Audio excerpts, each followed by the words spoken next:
good. Because apparently there is no much difference in a bump map and a displacement map. It's only the only difference they do is what they do. Because a bump map is like also called a height map. That's apparently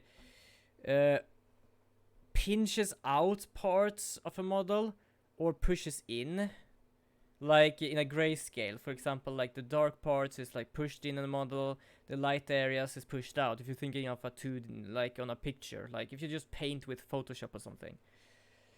Only that the displacement one actually changes the model. Like it changes the model. It's like taking clay and just pull it. It changes the whole model. While doing a bump mapping is literally just fake. What would you call it? Fake unevenness. Like, for example, if you, I don't know, check some, I don't know, stone or something, texture of a, I don't know, texture of a t-shirt, you can like see there's like these small dots, it goes ins and outs and stuff, even though it's very, very small. Like, stuff like that. Eater of children. I am not the eater of children, but apparently it did give me that thing there. Also, God, I don't know if you remember the last one, because we had that one called Eater of Children, but we also had the Hound, which I kinda liked the look at. Holy crap, though. Also, I'm pretty certain we had like a very deep thought of those things were not like demons from the underworld, but demons from like within their own thing. Like their own being. It's not like I have summoned a demon from hell and it's taking on my body. It's literally just like, yeah, I'm a bad person, but I don't want to be. Something's taking over me. I was like, yeah, it's just your personal demon. Also, I think we left off with us actually changing all of the judges to be on the good side, because all of them were literally like, yeah, you know what, fuck this, we want to get out of here and I don't trust anyone here. But there were so many different things that they didn't agree on that I managed to actually allow them to hear me out. Or they allowed me to hear me out. I don't know how to say that. For example, it's like the maid said like it's perfectly 5 pence per person, which means it's like it's not an extra person. And then the guild master for the horse carriages said it's 4 pence per person. It's like, yeah, you know what? That doesn't really is not correct, because you said 5, and he says it's only supposed to be 4, which means something must have happened there. And then it's like, okay, you know what? I want to listen more, because something is definitely off here. So we have done... No, did we do everyone? Yeah, I think we did everyone. No, wait. I don't think we needed to do everyone. I think we needed to do over half. So it's like before we lost because it was on the dark side there. But if it was even, the dark side still won, because it's like they have already made a decision. But I think I'm like 1 or 2 over. I think it is the writer lady and the I don't know, the rich person. Also, he said something about both hands being bloody, but we only have one glove being bloody, so right now he's like losing his shit. And we figured out that he is actually blackmailed. So it's like, he just said like, yeah, I seen the murder. He had like blood on both of his hands, and this is like the defendant's gloves. This is just on one hand, like there is nothing on the other hand. So when we check, also they say that the one we defend, which is this guy, Magnus McGilded, was actually a blackmailer. And when we actually check this book, well, technically we don't need to check this thing. Fuck. It actually says there. Fuck. Ah, fuck. I misdid. I misdid. We don't need to check this because it says here, among the defendants list of debtors is Bruce Fairplay, which is this dude, as you can see. Also, I have not been able to keep up with the Great Ace Attorney because of buffering that started after we finished chapter 2. So can you sort of recap what's story in chapter 3 so far? So to bring it up, try to bring it up to speed. We got to the What is he called? All I can remember from chapter 3 is Sean McLaughlin and the Potato Factory. Yeah, that's about it. That's kind of what fucking happened. So you may remember at least that part, which is this one. What happened after? Well, we met up with Van Seeks, which apparently, now I remember, Turtle Girl did say they had some sort of stepping on the thing. So the murdered one apparently is Trice Fried Mason, which is the victim. He was killed in a carriage that is actually standing inside of this courtroom. Mr. Fairplay here says that he actually... Oh yeah, I've not seen that yet. I really want to see that now. So apparently Mr. Fairplay here did say that he saw the murder and just like more or less woke this guy up, who says that he also saw the murder but apparently saw after the murder, and this guy just turned around and tried to check as well. So everyone here says that they've seen the murder. But he literally just said now that yeah, about the blood stuff I said before. So apparently we learn about dealing with the jury as well, because that's apparently new stuff in this game, and yeah, it more or less introduced it to us by believing that I've failed, because each time I just pressed all the people, they literally just like, you know what, I've heard enough, ban or something, I don't know. So everyone was not on my side for a long time there, until my little friend here said, like, apparently there is a rule that has not been disbanded, but so old that no one cares about it, that as long as I can make the jury think otherwise, we can continue the trial. So right now Zeke's here is a bit pissed off with me. So I managed to at least get, how many are there? I think there are 1, 2, 3, 4, 5, 6. There's 6 of them, so I'm pretty certain I've gotten 4 of them. I've gotten 4 of them on my side. Because it's still the logical lady, which still thinks it's logical, and the rich man who doesn't think that. I think that's a bit of a recap, because it's not so much more that's been happening, because I literally just tried to press them, and they threw it in my face. That's kind of what happened, and then I had to deal with it, try to figure out what people were saying. For example, as I said before, one was talking about 5 pence price, one was talking about 4 pence price, and those just realized, holy shit, something's wrong here. One said he stabbed like this, and one said he stabbed like this, which means something's wrong there as well. So they more or less just wanted to listen to that as well. I like that instead of saying guilty when you hammer motion, you said ban, like the judge is just a...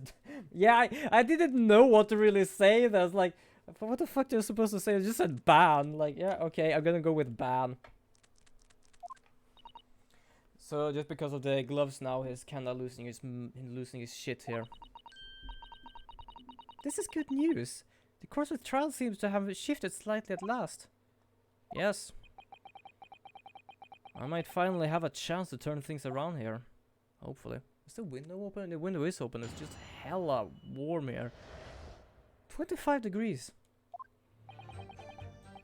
There was a blood on both hands of the assailant. I sincerely and distinctly remember that. However, I suppose you might say that I didn't see the exact moment the stabbing transpired, if that matters.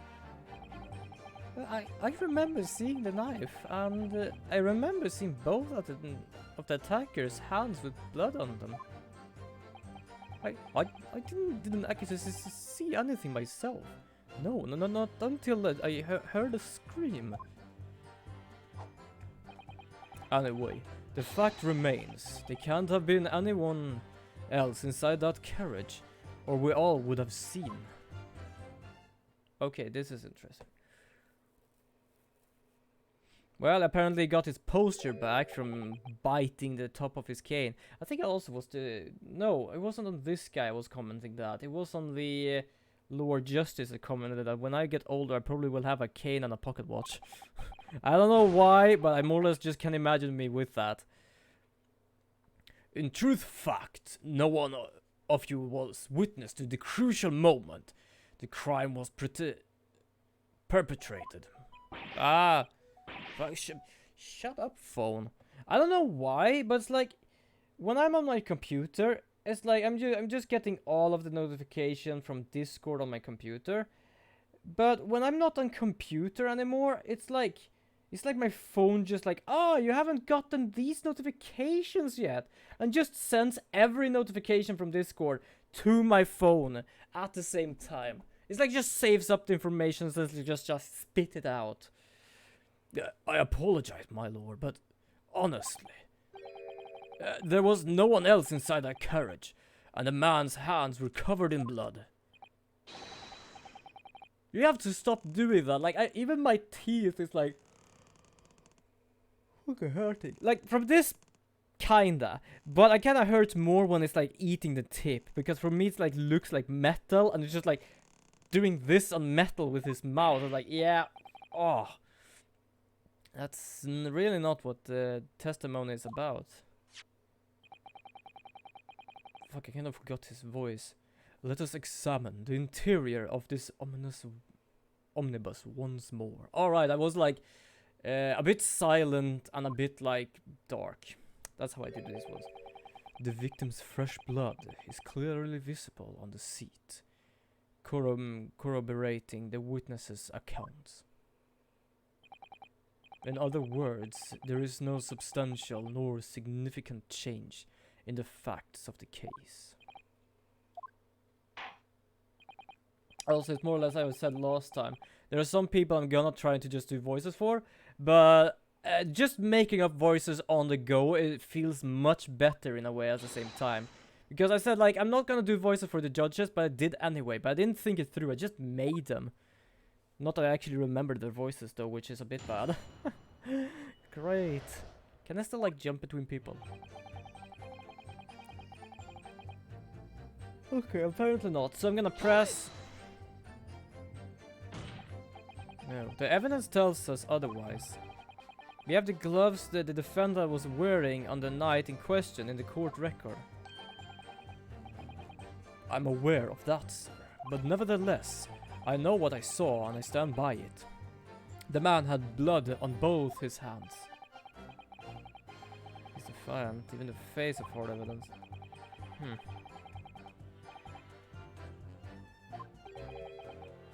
Your reasoning is dire.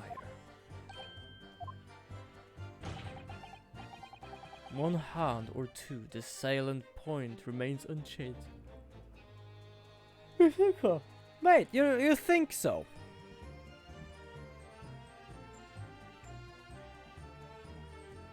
What is with this music? It's a bit of a happy music here. Why is the music so happy? Especially with this guy in the front. It kinda doesn't fit. Minutes after the grim crime, the victim's blood dripped guilty from the accused's finger. Well, it's still like that. Like, for example, when I work with shit, I'm so like precise with shit that I don't agree with my own work. So I'm like just gonna say this. He says 2 hands, but it only was on 1. If you say it doesn't change anything, mate, what happened with like half of the blood? Did you like slurp it up while you were there or something? Hold it! I kind of forgot it was a vampire. Don't try to downplay this. Whether or not you saw the exact moment of the crime, it's a matter of fundamental importance as well, you know. But for crying out loud, we all know that no one else could possibly have done it. I was just trying to save us all some time. Saving time for what? You have a loan of 20 guineas outstanding with the defendant, do you not? What is like 20? Hold on, what? I have to search this, because this is like, for first of all, a long... Fuck. Oh! Fucking hell, that was a small sneeze. Oh, I thought I could fix that. Oh, I actually, the voice mod is actually working. Fuck. There we go. Oh. I probably like couldn't reach the button in time. I was like, oh fuck this. 20. Hold on. Gui. 20 guineas. That technically doesn't say me much because it's like I don't know, 19th century or something. I have no idea. 18th century. Because that's the thing, like things just gets more expensive. So it's like it doesn't mean the same now as it meant before. Had you hoped to release yourself from that financial burden by ensuring the defendant was found guilty? Ooh. Bro, who the fuck would think some evidence were useless just to save time in a bloody murder case where an evidence could be valuable? Exactly. But at the same time, it's like this guy has a loan right now on 20 guineas. So it's more or less just he's like locked in my target here right now. Like the hat boy, not much. The elder guy there, like he just wanted some more money. That's all. Well, that's not entirely not what I was hoping for. I just lost a little guinea or 10 when I backed the wrong horse in the derby. That's all. I was going to win it all back. There's a fixture this weekend, that's a sure thing.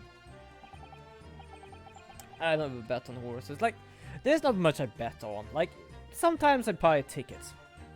But like, last time I bought a ticket was like months ago. So it's like, I'm not really that like particular with using a lot of money to just try and get money. It's just fun. It's just like, see what I get. If I win a lot of money, I win a lot of money. Like, I just like, if I even win a small amount, I just let it lay a bit and just grow. Nah, but like literally, when I like buy tickets, I don't just get them in and get a new ticket. Like I'm saving them up, so instead of like just getting one more ticket, I can get like 5 more tickets after taking in all the extra tickets I have, which probably gives me a smaller, or like a smaller bigger, like a bit, like a little bigger amount. These witness scruples are not on trial here. Proceed to the next witness. I don't know if that's supposed to work, but I believe that guy hasn't really done much. Because apparently that guy hasn't like been working for 4 years. He just came back for now. And that's why the guy we have doesn't have a defendant. Because no one wants to go against that guy. And it's like, I don't know, fucking 5 years or something ago. Like, holy crap. They probably lost touch or something. Oh yeah, I remember seeing the knife, and I remember seeing both of the attacker's hands with blood on them. Hold it! You definitely saw that too. Blood on both hands. Yes, sir. I mean, I know what you're going to say. Only one of the McGilda's gloves has any sign of blood on it. That's right. The thing is, as far as I remember, sir, when I looked down and saw Mr. McGilda sitting beside the other fellow, I don't believe he was wearing any gloves, sir. He wasn't wearing these gloves. That's correct, sir. I saw the blood on both his bare hands quite clearly. It's true that the dark colored stain on the dark leather glove would have been easy to see. But it might just be that it's not his gloves, because as he said, he tried to help someone, so he might have just not have gloves on. I should point out that the police officer who apprehended the accused on the night in question reported that there was no trace of blood on Mr. McGilda's gloved hands.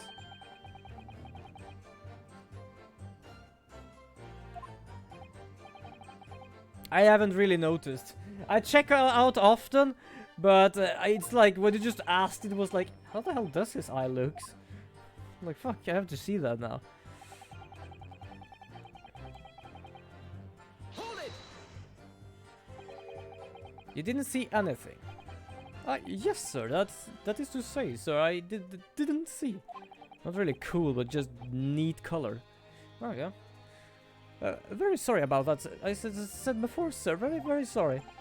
It was very wrong of me to make up stories and to say I saw him stab the man.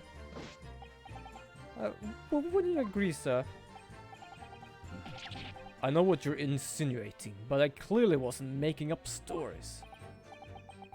Still, to say you saw nothing isn't right either, is it? No, sir, I saw nothing at all. Mr. Beppo, you were driving your horses. At the very least, you must have enjoyed a good view of London streets, no?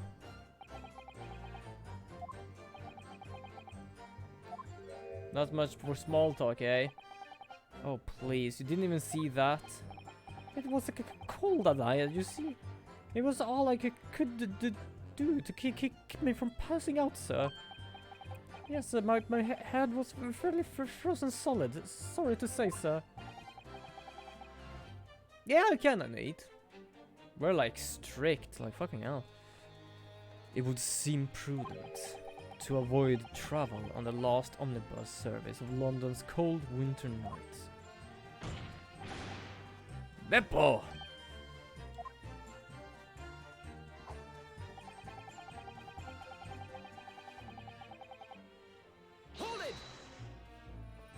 Okay, so we have to find some proof now. If like we doesn't get anything from this, we have to use proof.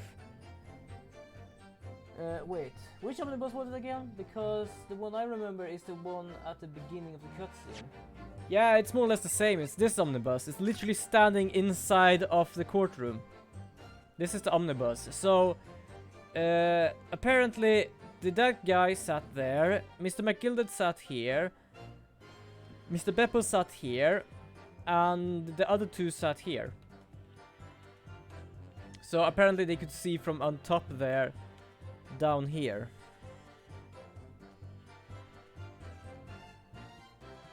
Oi, I just saw something. I just saw an Easter egg. Oi, look at the name of the omnibus. Oi, I didn't fucking see that before. Mate. Phoenix Wright Omnibus. Yo, before his time. Literally. Mate, that's neat. I didn't see that before. I literally just like looked around like Lord on 5th Avenue, Job Masters, just checking this, nothing, and just looking behind is like, oh, fucking hell. Yeah, it is. I was like, what the hell? I'm not even joking. I didn't see that before. I just like looked around. I was like, Phoenix Wright. Like, why does that? Oh, right. Now I know what's so fucking familiar. It's the game person. It's from the goddamn game. And then everything you saw of the incident was through the skylight on the roof of the omnibus, which I showed before. That's right. It was fiercely cold that night, but the glass wasn't frosted over. Oh, yes, you remember. I was shivering. It was so bitter. Why didn't you sit inside then? Like, it might not be much warmer inside, but like, still. It has to be some warmth. Which rather begs the question of why the pair of you were sitting on the roof deck in the first place. Well, I don't know about this young fella, but I couldn't enter the cabin. Why couldn't you enter the cabin? It was unlocked from the inside. I tried knocking, but no one opened the door. It was locked? Hold on. What the fuck? There's a lock in here? Well, I'm just gonna check this out. Let's go inside again. Yeah, I don't know. We've already been in here. Like, literally, when they showed this up, I was checking it out. Okay, so apparently you can lock this, but I don't see a lock, so I guess not. It was locked? That's right. And it's a public bus service, for pity's sake. That's not what I call fair play. Would you call this fair play, eh? Yes, I had exactly the same experience. I tried knocking, but the gent inside just gestured at me to clear off. So I had no choice but to climb up on the roof deck and look down longingly into the warm cabin below. Well, I can assure you, I wasn't just looking down, I was glaring, long and hard. And that's precisely why I can tell you with absolute confidence that if there was anyone else in that cabin, I would have noticed. Not if it was behind. Well, hold on. Like seriously, Mr. McGilded is kind of small. I do wonder if he was sitting on the other side, because if it was actually on top, they wouldn't be able to see him, and they probably wasn't able to see him from outside either. Huh. So the door was already locked when first arrived. Yeah, exactly. First came second, but first came fair play. Fucking hell, how do you even say that? What was his full name? Can we see his full name? I kind of want to see his full name. Yeah, Lady First. I just fucking love that name though. Lady First. Does he have a Bruce Fairplay? That's just Fairplay. Bruce is normal. Beppo, don't know. Well, he's a Mason. As literally just tried fired. Baron Magnus McGilded. Male strong heart. It's very difficult because I won't say heart, but it's not really hard because it's not he. Wait, how the fuck do you spell heart? I'm pretty certain I know how to spell heart.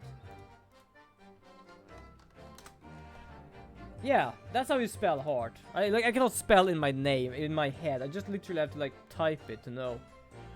The lady. It's actually a lady. No, it's not a lady, but it's the lady. Fucking hell. Oh boy, like just sentences in this game doesn't really fulfill its stuff. Unequivocal, I would say. I'm not sure about these two witnesses. Could they really have seen everything inside the cabin through the skylight? Nope. Allow me to confirm one thing, Mr. Fairplay. Yeah, because it's actually what I said. They cannot see everything. They can see what's in front of them. And they can see that angle. Hold on, I'm trying to... That angle. Not that angle. And I witnessed the event in the cabin through the skylight in the floor of the upper deck. Is that right? That's right, yes. In that case... There is a portion of the cabin interior that would have been out of sight from you. What? By golly, really? Obviously, at this stage we can't say for sure.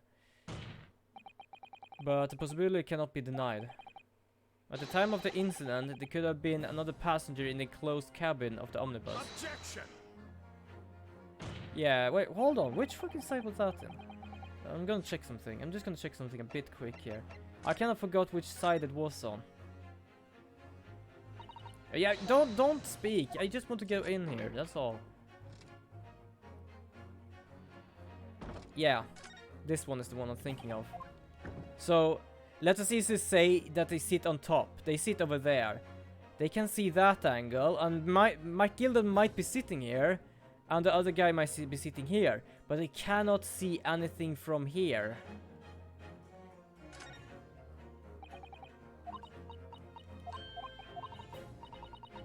Apparently I have autoplay. Not that I'm gonna use it, but what? Oh shit!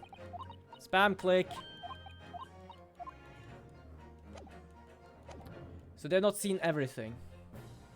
Enough hypothetical mendering, my Nipponese friend. I thought it was just like some sort of thing you just said to underline me or something, but it's literally apparently Nipponese means Japanese. I don't know from when or why, but apparently the prosecution demands that you substantiate your claims. After all, the scene of the crime is here, in the flesh. I would say in the wood. Very well, I will uphold the prosecution's demand. Yeah, because it's literally in here. You will identify the area in this cross-sectional plan of the omnibus. I'm glad it doesn't show me the front, because I would absolutely be pissed. Where exactly on the omnibus are you suggesting that the potential extra passenger could have been seated? Easily, over here. Wait, hold on, can I like... Okay. So, here. Take that! Take that! Both rows of the seat on the roof face the direction of the travel, whereas the seats in the enclosed cabin face each other. Which means the visible part of the cabin, which passengers on the roof deck can see through the skylight, is as I've drawn here. Ah, I see. That's right, my lord. As you can see, the seat opposite the one on which the victim and his attacker were sitting is obscured from view. In other words, if someone had been sitting on that seat, it's quite possible that the witnesses would have been completely unaware of it. Objection! Oh wait, hold on. Oh, did actually the woman with a writer actually say yes to me? I just realized that now because it's white behind there. He's just a rich dude that just wants to go home and eat pies or something, I don't know.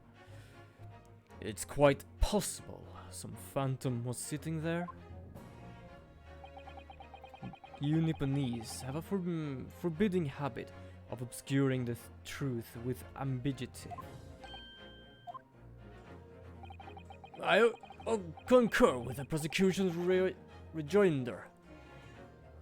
In a British court of law, evidence is paramount.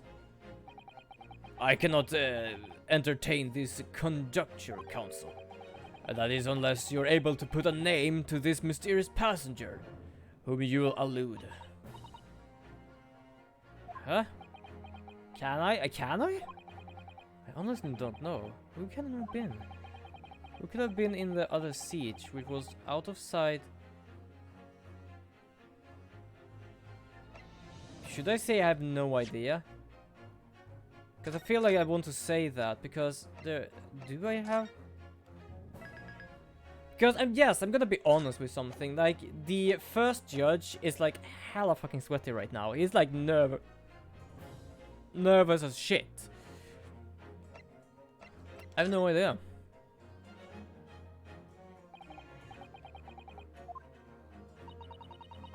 But as a proud citizen of Japanese Empire, you will look to the sky and walk on. Because sure all signs of tears are gone. This is just a case of going on, Miss Sasuto. Nay, Susato. Holy shit. Wrong way. Alright then, I'll go on. The defense would like to put forward a name. How many chalices does he have? Because I already cracked one of them. You are a fool. That response was desperately attempted by a man who has no notion of his own limitations. A toast to hard lessons not yet learned. Let us not delay, counsel. The defense is still to name the passenger in the other seat.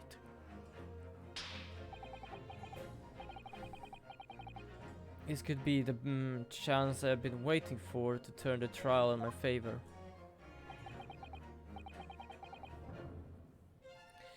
On that night, on the night of the murder, the person occupying the seat in the omnibus cabin was obscure viewer was...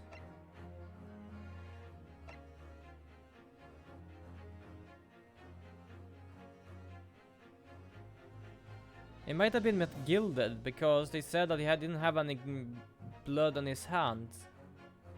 Take that! Yo! Hi, tall girl! Welcome to stream. By the way, you haven't missed 1-6 use his leg action. As have been Mr. Magnus McGilded.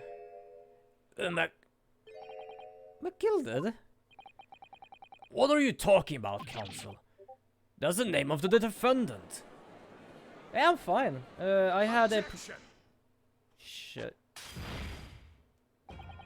Whoa, that was potent. That was absolutely potent. What the fuck? But I'm good today. I've been nervous as hell today, though. Hold on, just gonna do some bit more volume for the stream here. I just realized because I had a presentation for a project today. Well, project and project. It's not like a big project. We just did a 3D model, and we're going to explain how shit worked on it. And though I kind of knew what I was gonna do, I kind of didn't know what it was gonna do, so I just went for it. Because he literally just said, like, many of the presentations before has been people explaining the mechanics of it, rather than this is what I have done and going with workflow. So I literally has just explained today what a bump map, displacement map, and normal map has been as a presentation. And he said I should be proud of myself, and he had no other questions or any comments. So after I was done with that, I just felt like, yay! Now I'm not gonna do shit, because holy fuck. Because I also explained that I also have a test for math tomorrow. So I'm like trying to do equal amount. But if I do like one thing, another thing, one thing, another thing, it will be one thing that will be lost. So I just literally spent like the first amount of today with just trying to fix my presentation. That's like all. Like, I had my presentation 2 o'clock today, and like I woke up around 8, 9, sat at my computer trying to figure everything out. Like, what am I supposed to presentate? I'm gonna do this. Okay, so I'm just gonna check through that, check through what I'm gonna do, find out what I'm gonna do, fix all of that, and then I was done. Yeah, I kinda don't like that either, especially when they say have between 7 and 10 minutes. And like, I'm so fucking nervous sometimes when I do presentations that I'm just like either do things faster or slower. So I just felt like, yeah, I'm just gonna do this. I'm gonna take a look at the clock a bit, trying to delay it, but also not like delaying it as I'm not having anything to talk about, but it's like, okay, try to get in some more fact, talk about this. Now I can do this, and then it was done. So yeah, I kind of don't like presentation either. Also, fucking hell, math tomorrow. At least we're not like often when we had these, we call them tenta, by the way, tests. Technically, test is a test as well for Swedish, but we call them tenta for the whole school thing we're doing. The one we used to have before used to be online. We have online now as well, because it doesn't go like back and forth between school and not school until we have done with some stuff. What I'm kind of glad with is that we actually get the test and we can do them in peace, which means that I don't have to have my phone, having someone look there, and I'm not capable of listening to music or anything. What I know, it's literally just like, here you have the test, send it in back to me, and like done and done. So, which means I can have music on. Oh, that's gonna be so good. I hope so, at least. If it literally says, do not have anything on, then like, fine, I'm not gonna. Literally, I'm not gonna. But for now, I know that we're just gonna have... It's not gonna be like online as we sit there and it's just gonna stare at us. It's literally just like, we're just gonna do it. Yo, welcome back. You haven't missed much. I was just talking about my presentation today. Lord of Van 6. What's the difference between Von and Van? Or is it just like from where he's from? I just came to think of that, because often I'm like using Von as something. But now it's like Van. Or is it just that it's pronounced? Isn't it just pronunciation that makes it Von? Or I have no fucking idea. People talk of those tiny island nations in the Far East as having a learning and culture of their own. I always say Von by accident. Yeah, even I say Von. That's apparently Van 6. But I see they use the term ill-advisedly. What are you trying to say? Let me explain in the terms even as a student of an artless backwater such as yourself might understand. When the bloody scene unfolded, the victim and his assailant were sitting side by side. Multiple witnesses have attested to the fact. It is the very premise on which this case... Objection! But that premise may be wrong. What? If the victim really was sitting beside Mr. McGilded, it creates an inconsistency that I can't be reconciled in any way. What inconsistency, counsel? The defendant's gloves, my lord. Both witnesses made the same testimony. They claimed that there was blood on both hands of the person sitting next to the victim. Objection! Don't say it's like it doesn't matter, because if he didn't have gloves, he didn't have gloves. But if it's gloves there, it's like, fucking hell, just stop about the gloves. Like, I can continue, you just stop.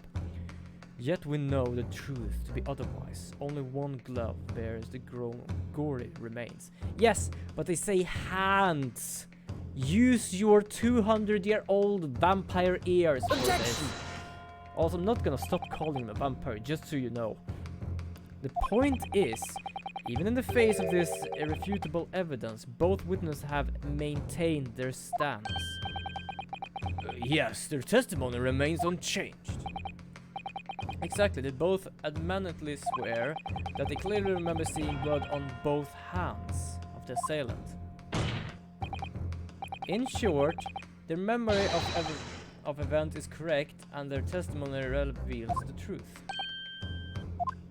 I completely agree with you, he's a vampire. Yeah, like, literally just drinking the wine blood, like, having a cape and, like, Van Zeeks. I still kind of, like, thinking things are kind of funny that I said just because I was apparently a sacrificial lamb to this guy, I joked around with preparing a steak and a knife. Apparently, I still needed the steak. Absolutely. I still needed the steak, no matter what.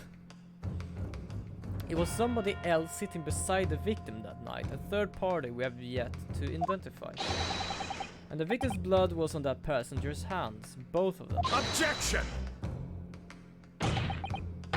And who was this third party? Obviously, the true culprit. I do love that, they like ask as in, do you know the name of this man? No, I'm just gonna say this is the culprit. Because how the fuck am I supposed to know who the real culprit is? Extraordinary. Well, how can you still be freezing, mate? It's like in the middle of the day or something. Order, order. It's so weird to say that because it's not order, it's ordar. Order.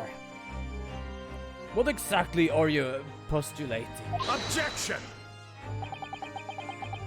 The defense postulation is that nothing more than conjecture.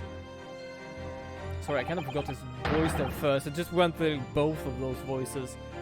The witness had clearly stated that he saw the accused. Objection! But when elaborating on this testimony, Mr. Fairplay said that the two of them were wearing hats. I couldn't exactly make out their faces. Yes. The top of their heads were obscured by the roof. I could see the rest of them though. Yes, that's right. Both gents were most certainly a hatter. Hatters do tend to notice such things, sir. Wouldn't surprise me, like when I play games I started just looking for goddamn normal maps and shits. Not even joking, like holy crap.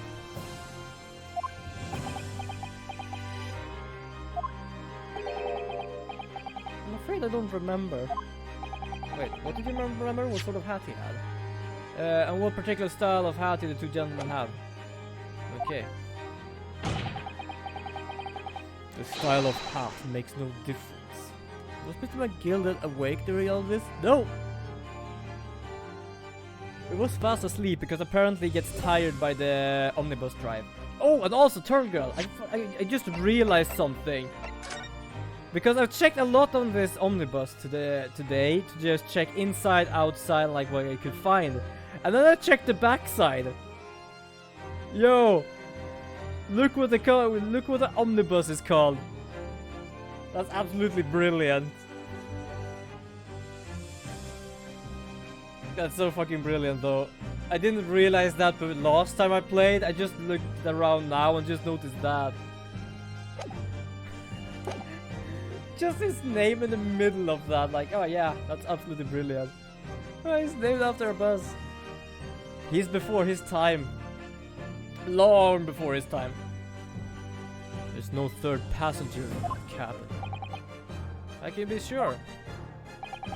Because if there has been, the accused McGilded would have undoubtedly have offered to depose the fact.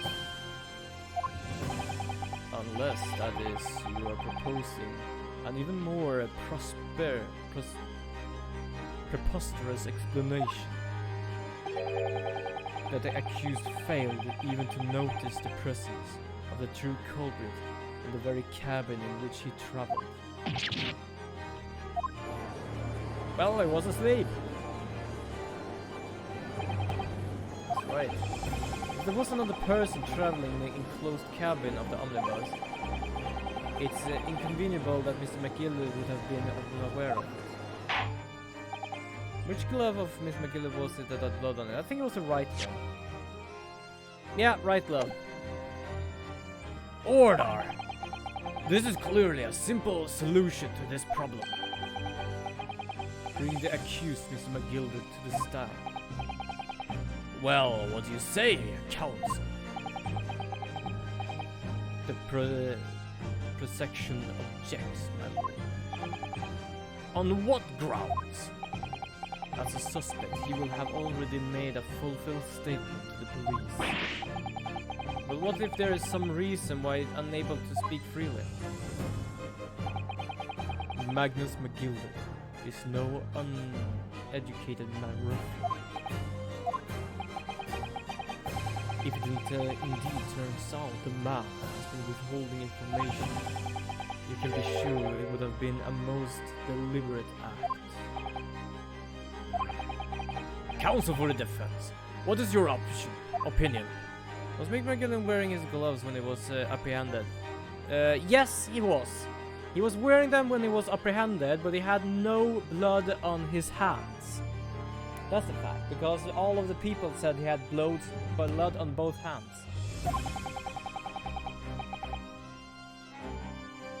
Demand his testimony.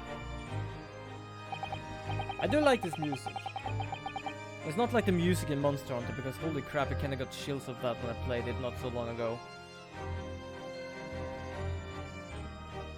Because I played a bit of the extra just to get up my... because I just fell for it. I haven't played it for a long time. And I want to get my hunter ranks up.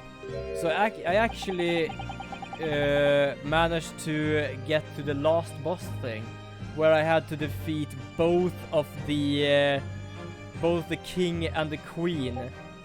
The wind one and an electricity one. Which apparently turned into the All-Mother. Not even joking. When I was finished with the air one, I literally just sucked out the energy of the dying king and became the All-Mother. Like, fucking hell, that was a battle. Especially afterwards, when goddamn Magna Malus just came in and just started uproaring. Not against me, but the All-Mother, like, holy shit. I'm not joking, I just got goosebumps by, like, both the music and what happened. If you don't remember, like, Magna Malus was the one with the Hellfire from Monster Hunter, which I thought was the cause of the rampage. But the king and the queen was actually the real problem. So I just love that what they thought was the cause of all this just came in and just started uproaring. Bloody loved it. In that case, I would like to hear the opinion of the jury. Yes, I need a little time to consider this. Fucking hell. Fuck off.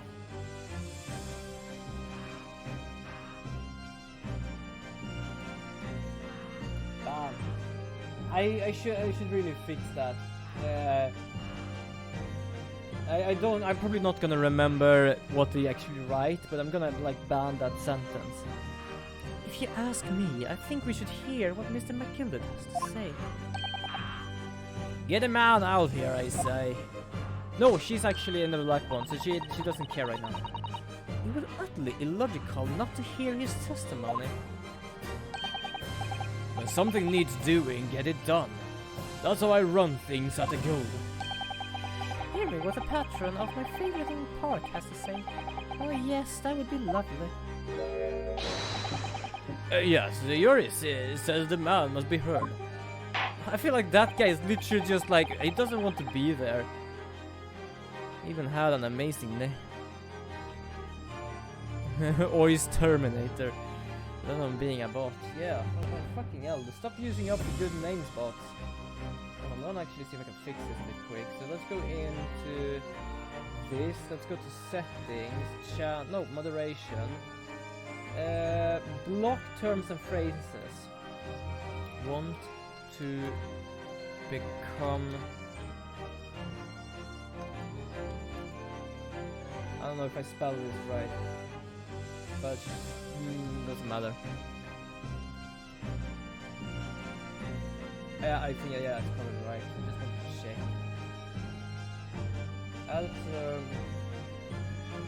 There we go.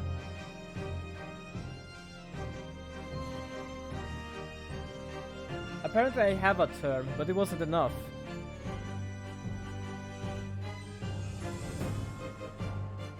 Big follow should be banned, yeah.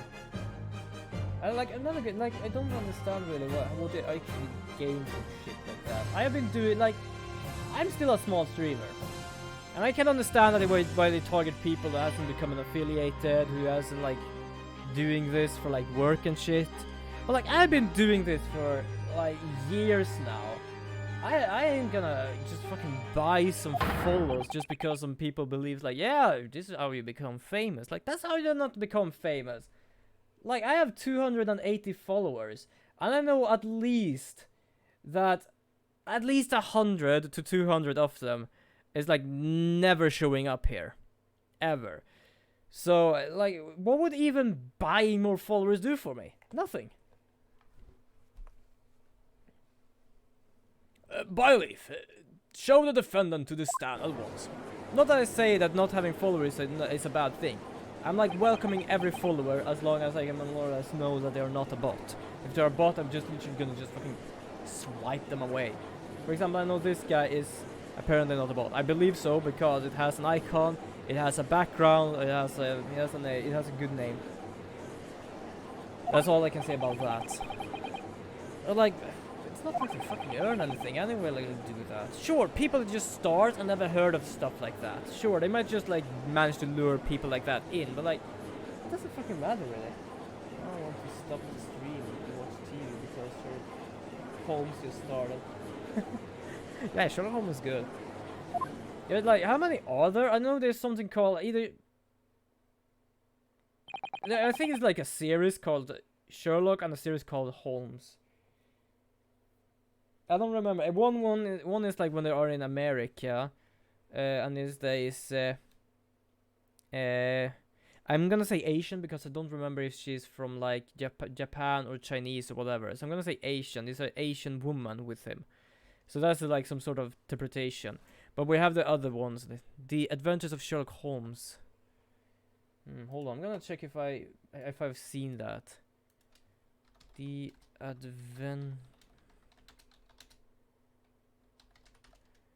Holmes TV series. Holy crap.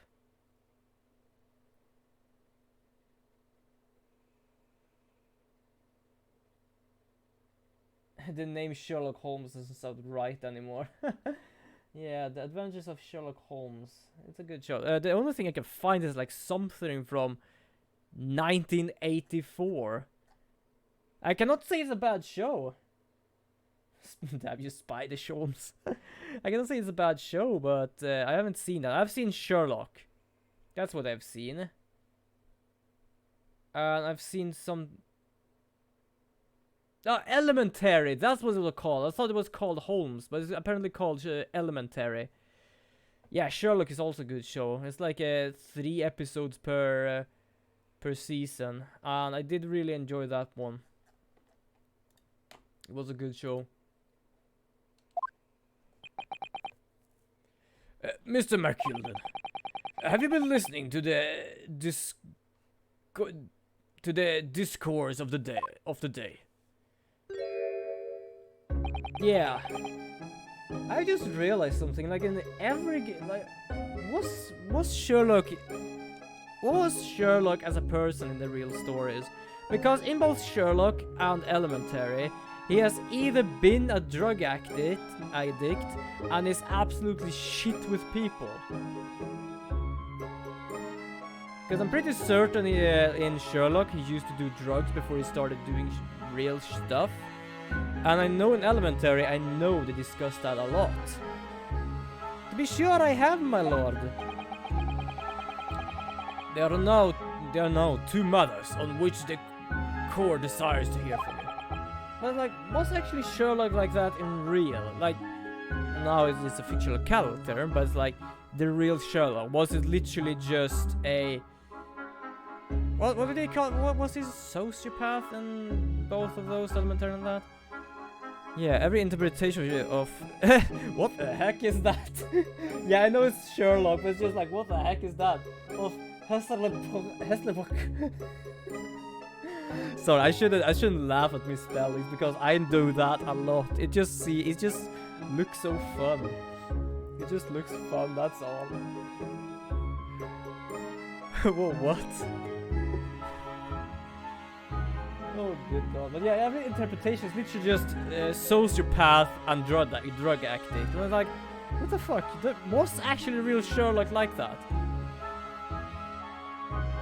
I was sure I put Sherlock. Yeah, I'm pretty certain you would have done that, but like, what the fuck happened there? I have no idea what happened there. The first is whether or not there was a third party with you in the omnibus cabin as proposed by the defense. The second is that if such a person was indeed presented, why did you conceal the fact from the police? Holy fuck, how did you manage to do what? Sherlock Lomshreth and Sean Tosman. Fucking hell. But God, no! It is not my nature to hide anything at all. Just answer the question, please. The famous duo. Like, holy crap. And also welcome, viewer, to the stream I'm holding, I think. I don't know if that comes first or that comes first. The truth of the matter is, I've been desperate about this all along. Do I tell you use all or keep my mouth shut? Tell us what, Miss McGilda. The fine fellow representing me is absolutely right. In the carriage on the night with myself and the other man, there was another passenger. It's true. Aye, and it was me who helped me, the little urchin, get away after it all happened. You... What the fuck? Wait, you just let him escape? Also, little urchin. I'm pretty certain talking about a small little boy, or kid, or something. No, Magnus McKinnon. That convenient excuse can't save you now. I'm truly sorry, so I am Lord Van Zakes. His arch enemy is Jim Riormeta. Holy crap. Riormeta. Sorry, I think I like have a dust or something just at that point. I cannot really read that. I'm pretty certain I've heard that name in like some sort of Legends of the Five Rings stuff. Riormeta. I have no idea why that feels like so familiar in a way. I'm sure I'll be wanting to know why I didn't say nothing when I was taken in by the police. I do be having a very good reason, I assure you. Which was? Well, the little child was just in the wrong place at the wrong time. I'm not in any way involved, you see. What? If the police had known that the wee one was there, I would assume they'd be done it. They would have hauled her into here in the courtroom just like myself. I was just only trying to spare her that. Hopefully I keep the good accent up at least. Young hearts and young minds are easily damaged, my lord. true. Absolutely true. We already seen that in the medium. Fucking hell. And who was this young child who you speak? That I don't know. You don't know? Aye, well, the weird thing just happened to be in the carriage that night. I never saw her before or since. Objection! We have absolutely no reason to believe this man. The prosecution calls for the witness statement to be disregarded by the court. You know, I wouldn't be surprised if the urchin isn't here in the courtroom as we speak, listening to the proceedings. What the fuck just happened?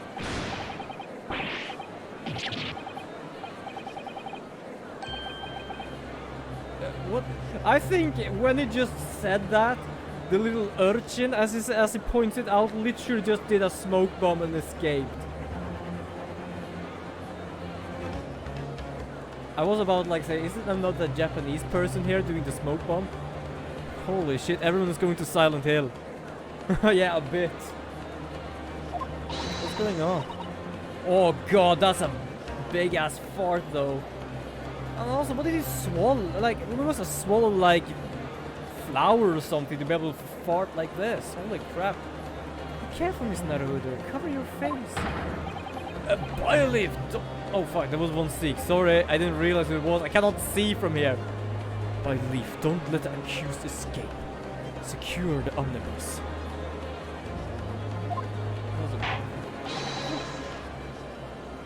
Oh, poor and poor. It's literally just a smoke bomb. What else can be a smoke bomb other than a fart? I don't know why I did that in that accent. I hereby call on an emergency recess. By leave, ensure the defendant is in custody and clear the courtroom. Who said the guy escaped?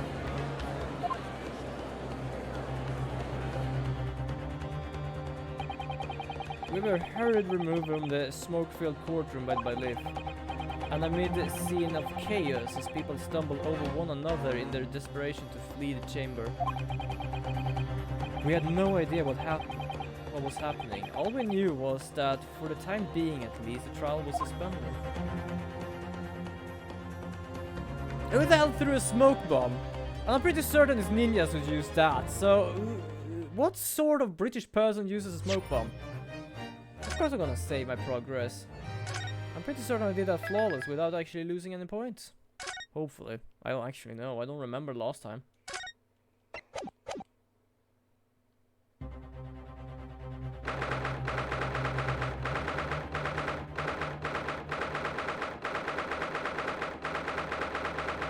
Holy crap, that takes some time to write out. Yikes. What on earth just happened in there? Mr. Naruhodo, I managed to find out what happened. Ah, Miss Susato! I was told that it was an advanced form of smoke grenade. A type of exploding device that releases smoke. Smoke grenade? It sounds like it's some sort of thing ninjas use. But just making sure everything is safe now. I think the trial will start again before long. But who would have done something like that? The police managed to catch someone who was trying to flee courtroom, apparently. Leave the courtroom. Why? Well, it was a young girl, around 15, I hear. When they said 15, I literally just had the ballerina dancer in my mind for some goddamn reason. Like, isn't she supposed to be in jail or something right now?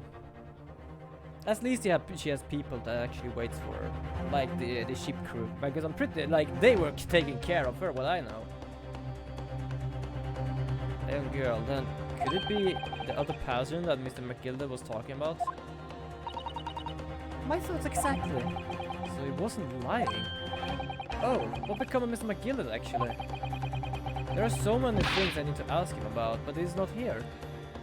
Yeah, when she said 50 and just thought like, wait, Nicolina came back? Yeah, I'm a bit like, what the fuck? I think he was summoned to the prosecutor's antechamber to answer questions, along with a young girl. Who is she, I wonder? And what was she doing here in the trial? And how the hell did she manage to get a smoke bomb? There's another matter that's troubling me. What's that? The 20 pence. Huh? Oh. What about it? According to the coachman, Mr. Beppo, he took 4 passengers that night at a fair price of 5 pence each. That comes to a total of 20 pence exactly. But now it seems that we're in fact 5 passengers, which means the figures doesn't seem to add up again. She's right. That is strange. Not that strange, because we do have the little hideout, so it might just be that the little gal is just hiding out somewhere. Yeah, good. Good again. We're going back to the trial. Noise! Whoever she is, I imagine this young girl will be asked to take the stand and testify now. I really can't imagine what she's going to say, but it could alter the whole direction of the trial. We'll know soon enough, Mrs. Susato. Sasuto! No, Susato. I want to say Sasuto, not Susato. Okay, let's see who it is. I'm actually kind of curious. And if you see my face just shaking, it's because I shake my feet. I don't know why I do that. It's like something from like, I think I got from my father. Like when I just sit, I just go like this with my feet. Just goes on top with the toes and down again. And you can see it on my whole body just shaking. Oh, no, it is not. Isn't it, Colina? Wait, hold on. I was about to say it's not. Oh, fuck. Wait, hold on. That the hair. No. It cannot be her. Yo, maybe the 15-year-old girl just did a Naruto and hid inside the storage space. Yeah, exactly. Dude, that like, for the first of all, that hair color is more or less the same. The hairstyle is kind of more or less the same. What in the absolute shit? It cannot be her.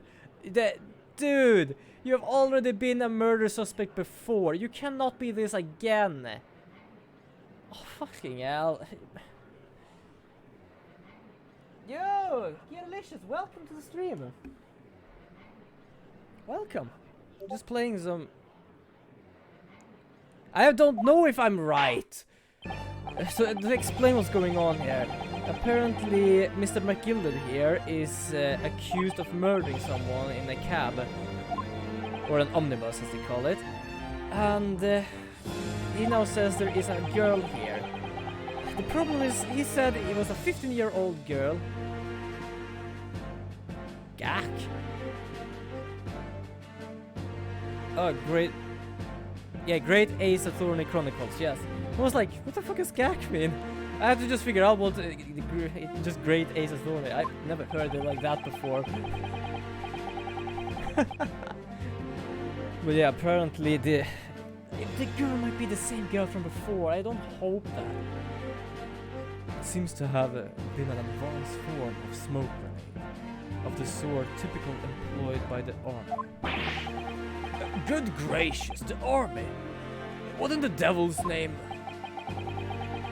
It was an elaborate attempt by a young girl to cloak her escape from the public gallery, but she was caught. And she literally looks like Nicolina, and now occupies the stand. Your name, girl? Oh god. Are you responsible for the smoke grenade which induced such a pandemonium here in the courtroom? What is the meaning of this deplorable behavior? If I may, my lord. Yes, Miss McKilvin. I think perhaps I thought to explain here why it is that this weird lass was here in the first place, and why she tried to bolt like that. This looks fun. I hit fun with her. Yeah, oh yeah, I did see that, because I was actually lurking your stream and went beyond like 24 hours before I had to end it. Seriously, go and get some sleep. Like seriously, Kiera, get some sleep. Like I get, like it's just around like 6 here, and I get knackered from around 8 or something. So get some sleep. Holy crap! I think it's always nice to people to be here, but seriously, get some sleep. You need to rest up. This is all tied up with the events of that night, so it seems. So also, speaking of, because you are actually a team member, I'm gonna do a bit of a shout out here for you. So yeah, Kiaralicious here is actually a team member. Oh, hold on, I just have to spell. There we go. There we go. Oh yeah, you are. Like I have seen that. You two really are that. Because I'm doing a bit of studies on the side, well, technically on the side. I'm doing this on the side, but because I'm studying as well, I'm just keeping these late hour, 3-hour stuff. When I get affiliated, or I will do more. I don't know if I'll do longer streams or if I just will try and add a day or something like that. But I will be streaming more whenever I grow as a streamer. I can tell you that. But for right now, it's just 3 hours per these days. In a way, it kinda is. We're technically here to do this little trial. That's a weird sentence. But this is literally a test. I do love he literally gives us this test because he has no one to defend him. And no one wants to defend him because of Van Seeks here, the vampire prosecution. Just what did happen, Anna? Yeah, I'm wondering that as well. It's not like a defense lawyer needs that information or anything. Yeah, apparently Von Six knows everything, and I know nothing. If I ever need to do jury duty, I'll be prepared. Yeah, that's something.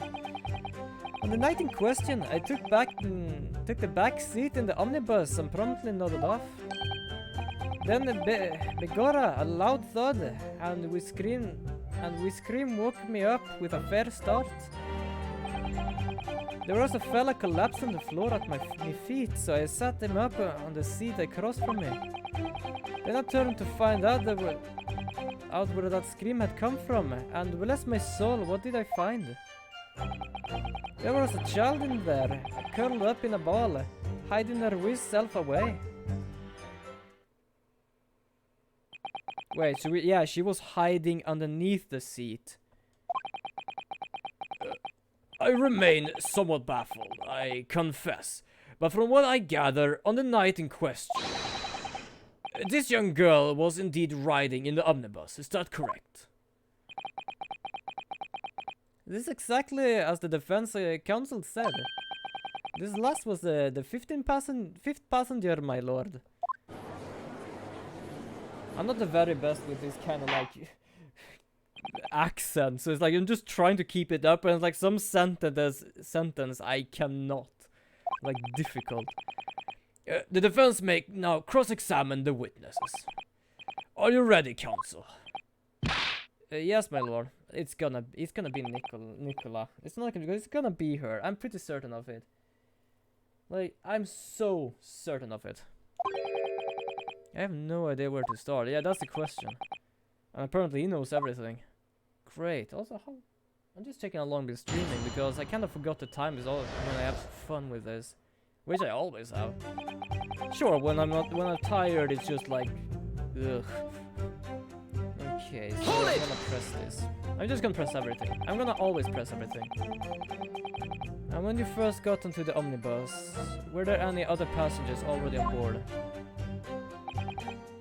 There were not. The cabin was empty. And there was no one on the roof deck either. You were the first passenger, as it were, I see. Aye. And that's why I took the backside as I did. It's the most comfortable, so it is. Could you explain exactly what you mean by the back seat? By all means, this is how you already described it earlier. I'm talking about the seat opposite to the one which the poor gentleman was sitting in. Like I said, this is most comfortable and where I feel most at ease. it wouldn't surprise me because it literally goes in the direction they're going. So I'm pretty certain I've actually heard people on like trains and stuff talk about that as well. Like they don't like sitting like this when it goes like backwards, but they like sitting like this and goes forward. And I can understand that because it's literally like we're often when we like travel, we go forward, we don't go backwards. So probably that's something in the head that goes like, whoa, shit is like going backwards now. It's like it's not fun. And of course, I enjoy gazing through the skylight from time to time as well. And he's just silent. Hold it! A loud thud, you say, and a scream. Aye, that's right. How can I explain it? It was like the sound of someone falling onto the ground. That sort of noise. So you think it was the sound of Mr. Mason falling to the floor, having been stabbed? Well now, you'll remember I was asleep at the time, so I wouldn't like to say. When the sound woke me up and I opened my eyes, there wasn't a soul to be seen in the carriage, but we fell on the floor. You didn't see anyone. But at the same moment, you did hear a scream. From the seat above you, on the roof deck, I presume. Not above me, my lord. Not above me, no, my lord. It was from inside the cabin. But I wasn't altogether thinking about the scream. No, I was too stunned by the desperate sight before my eyes. Looking out.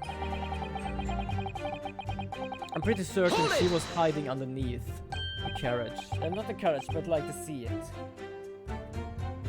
So, inside. So it might just be her screaming. You sat him up. The victim, you mean? That I did. On the seat across from me. As I said. I could plainly see the poor devil was already gone. And you wouldn't leave a dead man just lying on the floor, would you? That's technically probably the best thing to do. It's common courtesy, so it is. I found that a little hard to believe. Ara, Lord Van Zeeks. Now what would that be? You wake to find a man lying dead at your feet in a carriage. And a normal person would hail to the cabman. An upstanding member of London society, that is.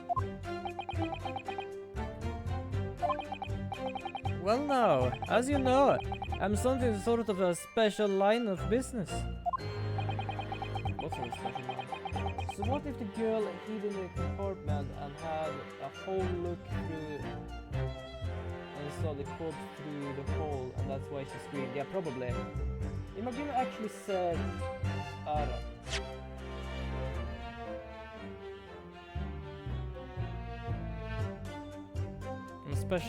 Something of a special line of business.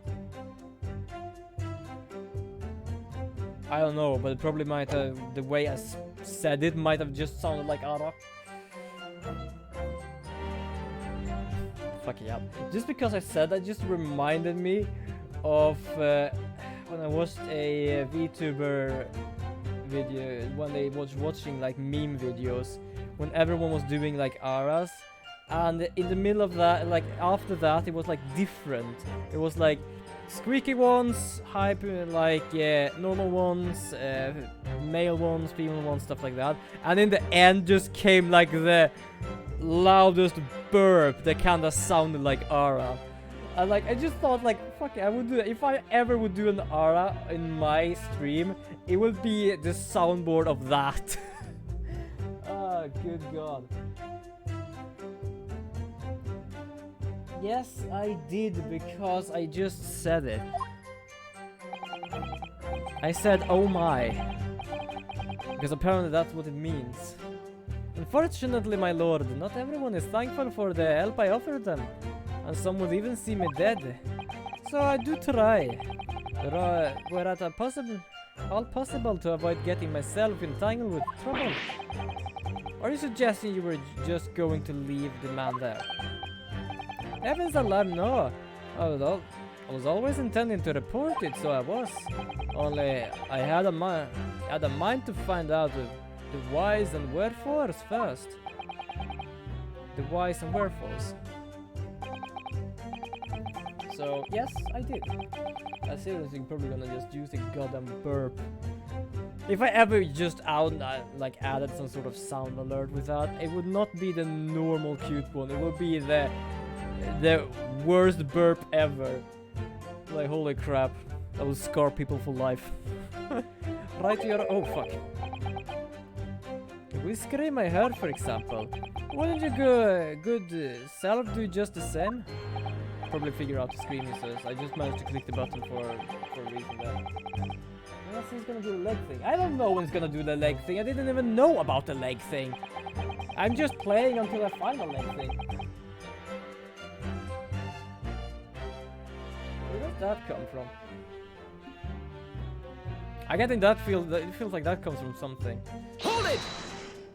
And also welcome a viewer to the stream I'm holding. I'm afraid I don't understand. I'm sure you told the court there was no one else in the carriage except for yourself and the victim. So I did, sir. So I did, as far as I could see, that is. What do you mean by that? Well, now, this queer thing... Queer? What the fuck? The wee scream I heard as I woke up. It came from, if you'll excuse the vulgar expression, under me backside.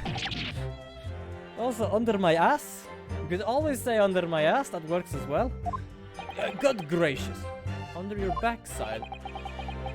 And when I lifted the seat on which I'd been sitting, I found there was a wee chubby hole there for a storage. It's Naruhodo. We can examine the omnibus ourselves, remember? I know about that place. I've already seen it. It's underneath the seat that goes in the direction... under me arse! Yes, that's how you say it. Under me arse. Oh god damn it. But yeah, we already checked that. Underneath the seat that goes in the direction of the omnibus, there is actually storage space for like horse... I was about to say horse meat, but not horse meat. Fucking hell. Horse food. I don't know, carrots and shit. I was about to say horse meat because I thought like it's meat horses eat. Like horses don't fucking eat meat. If that would be the case, I would not be standing close to a goddamn horse. Also, for some reason, that kind of reminded me of a movie I've seen. It's called like Black Sheep, where it's literally like werewolf kind of style sheeps, where people turn into sheeps, like werewolf style sheeps that literally just eat people. I think that it was like that, or it was just mutated sheep that eats people. It was something like that. Also, I'm pretty certain it is a horror movie, but it's hilarious as shit. Yes, of course. Yeah, I don't really know. I'll check that. Sometimes my brain doesn't work, so I don't know why I went for that word. I couldn't stop thinking about that word either. And that's when I found her. Yeah, could you explain who she is? There was a child in there. You say she was hiding herself. Hey, that's right. Oh god. That's what hard to see in the dim lamplight. But she was all curled up in the wee ball. When our eyes met, well, me heart nearly stopped beating in my chest. Did you fall in love with a 15-year-old, or what?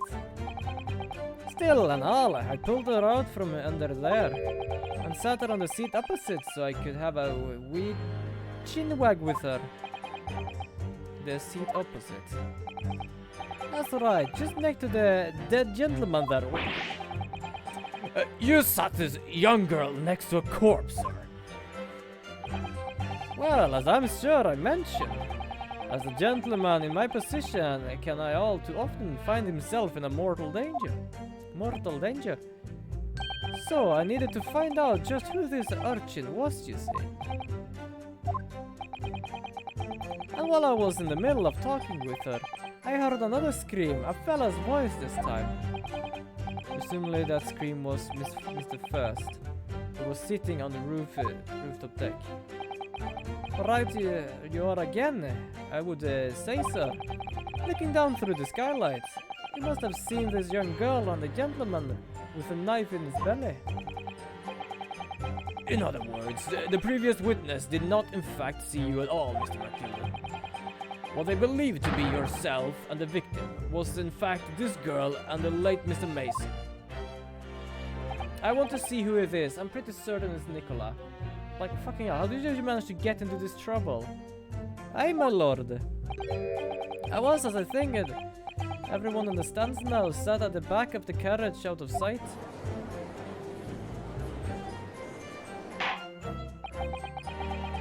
It is certainly plausible. The defendant is somewhat diminutive in stature, and readily confused perhaps with this young girl. After that, of course. With a scream from the gentleman above us, the driver realized something was wrong and pulled up the horses. Thank you, I've heard enough. The events as explained are clearly in my mind. However, at least one conundrum remains. Who is this girl? She hasn't spoken yet. I can see it on the hair. Her name is Gina Lestrade, my lord. Gina Lestrade.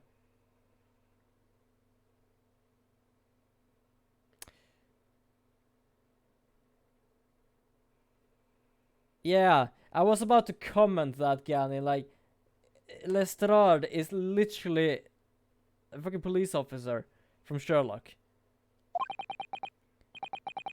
She's a chancer, earns her crust amongst large crowds, relieving people of their purses. Also known as a thief, or commonly called a pickpocketer. What?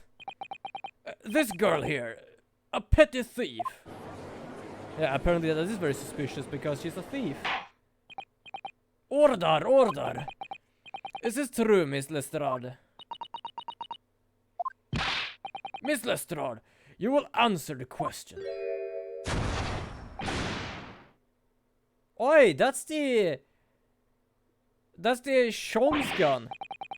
How dare you? What is the meaning of this? Oh, she's gone. What the fuck did she go?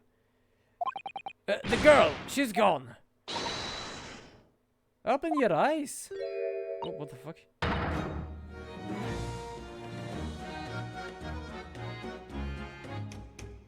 They kinda look like Nicola. I'm over here. I'm over here. There. But I'm pretty sure they might be British just because of the air. You mean the tango theme?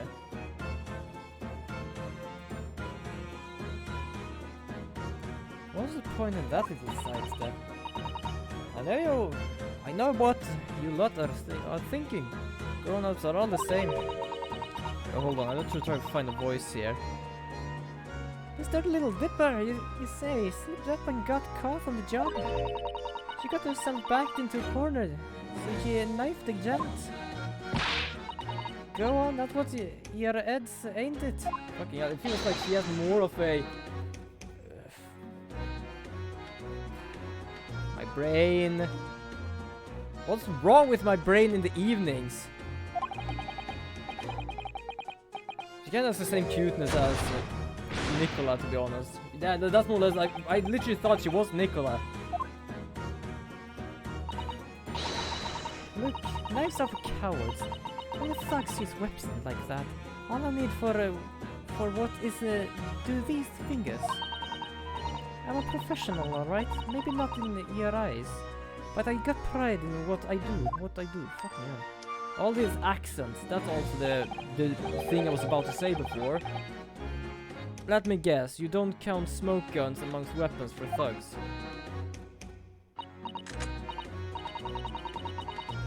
Oh, this? Yes, this was in a bag I lifted the other day. Down where they keep the four-wheel drags.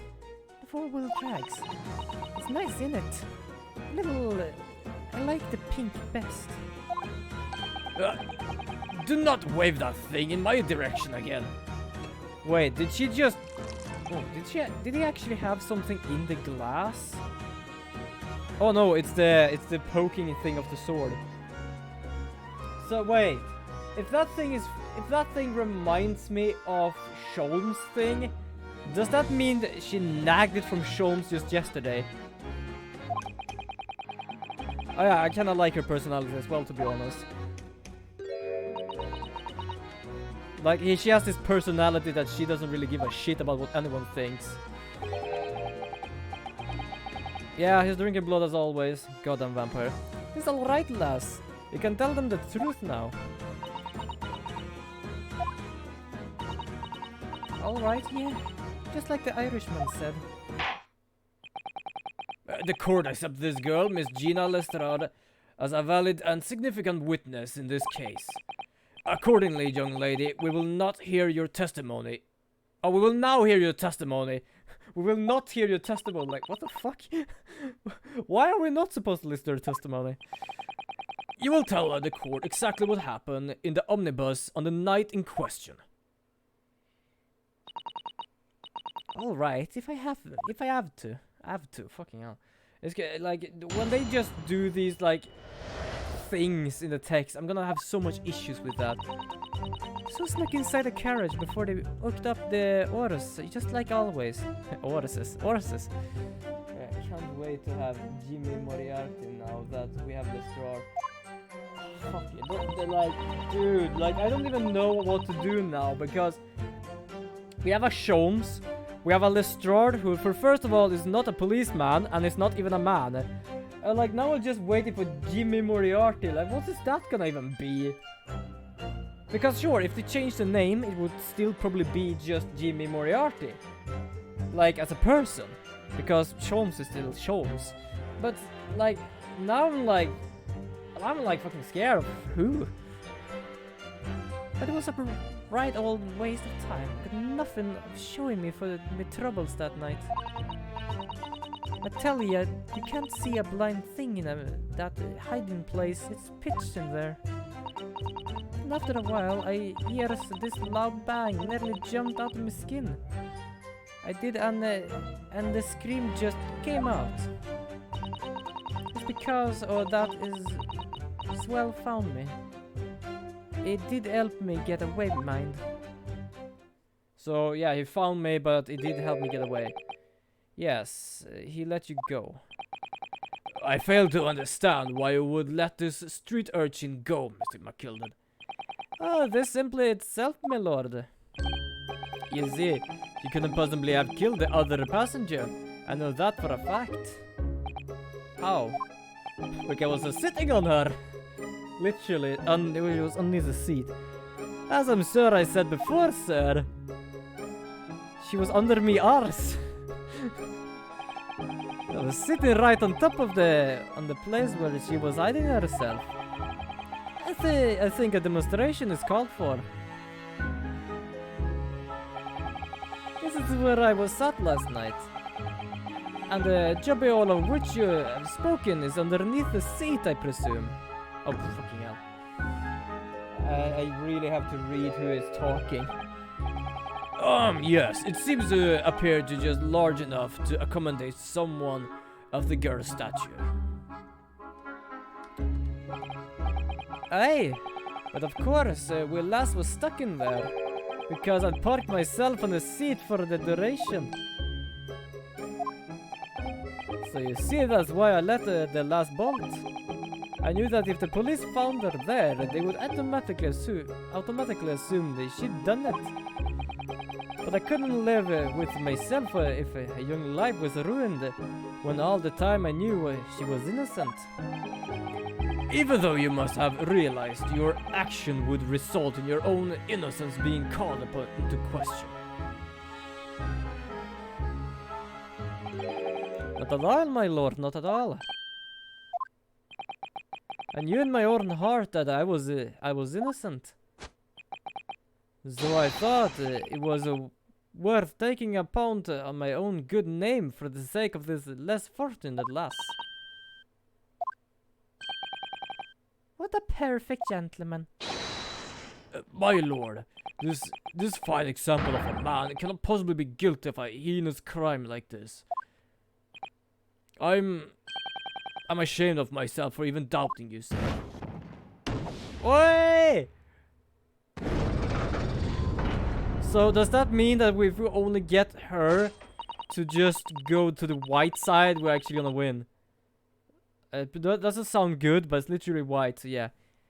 With calm, calculated reasoning, one arrives clearly at the truth every time. Oh.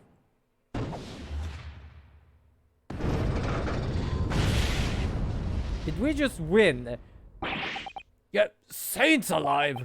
All 6 members of the jury constellation, they're leaning to a verdict of not guilty. What the oh. Mr. Harold, this, well, it must mean what? That we're victorious.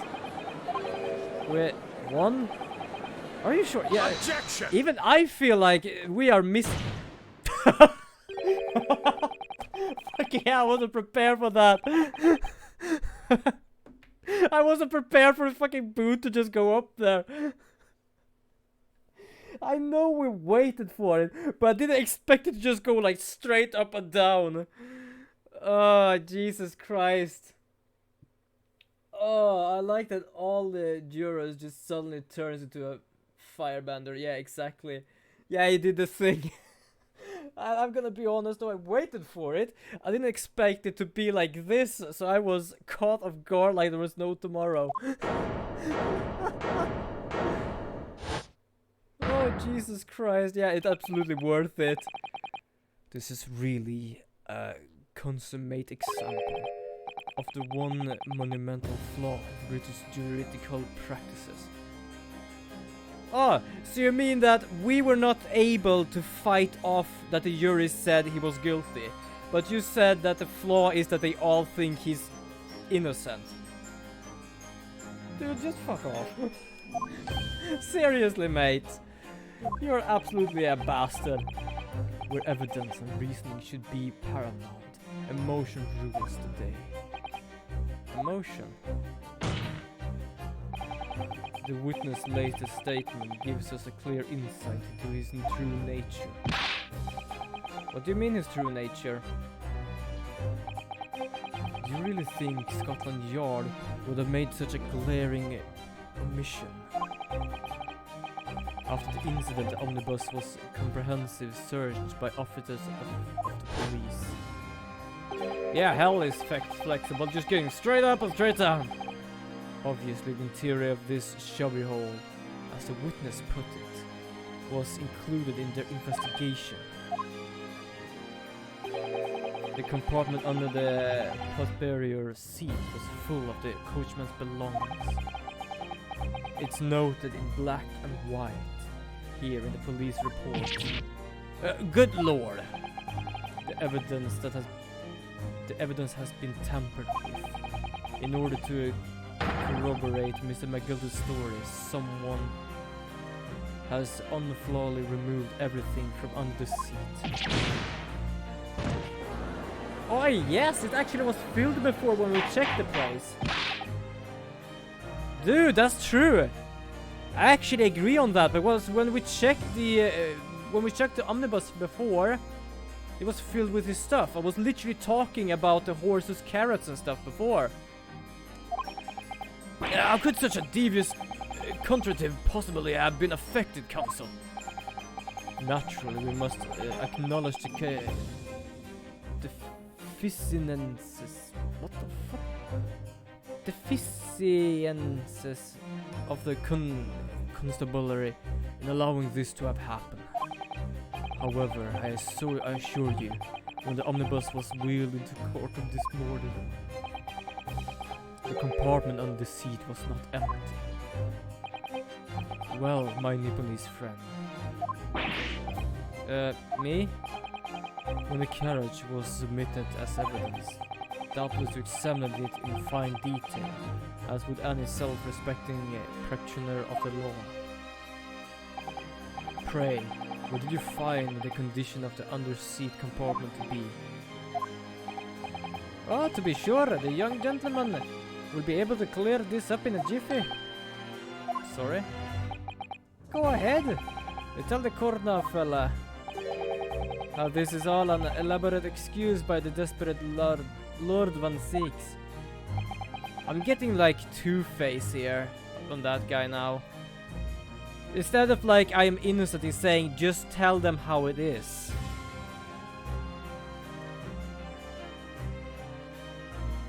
I have no idea. Well, counsel, do you have something to say on this matter? How am I supposed to answer? What can I say about the state of a little compartment in the seat in the omnibus? It wasn't empty. I'm gonna say it. I really don't know if giving this answer is helping my cause as counsel for the defense. But as far as I remember at least. When I first examined the compartment, I'm fairly certain there was a number of articles inside it, yes. Wait, what if at in the end of this, Herlock just bursting in and solve everything in 5 seconds? He solves it in 5 seconds, but has to be clarified in like 5 minutes, like we often do. I'm fairly certain there was a number of articles inside it, yes. Are you sure, counsel? Bewist? What are you saying now, you daft dog? I'm pretty certain you're saying daft dog. I thought you were on my side here. Even one secret a bit shocked there. What game are you playing? Your task is to defend the man in the stack. Why would you say something so compromise his position?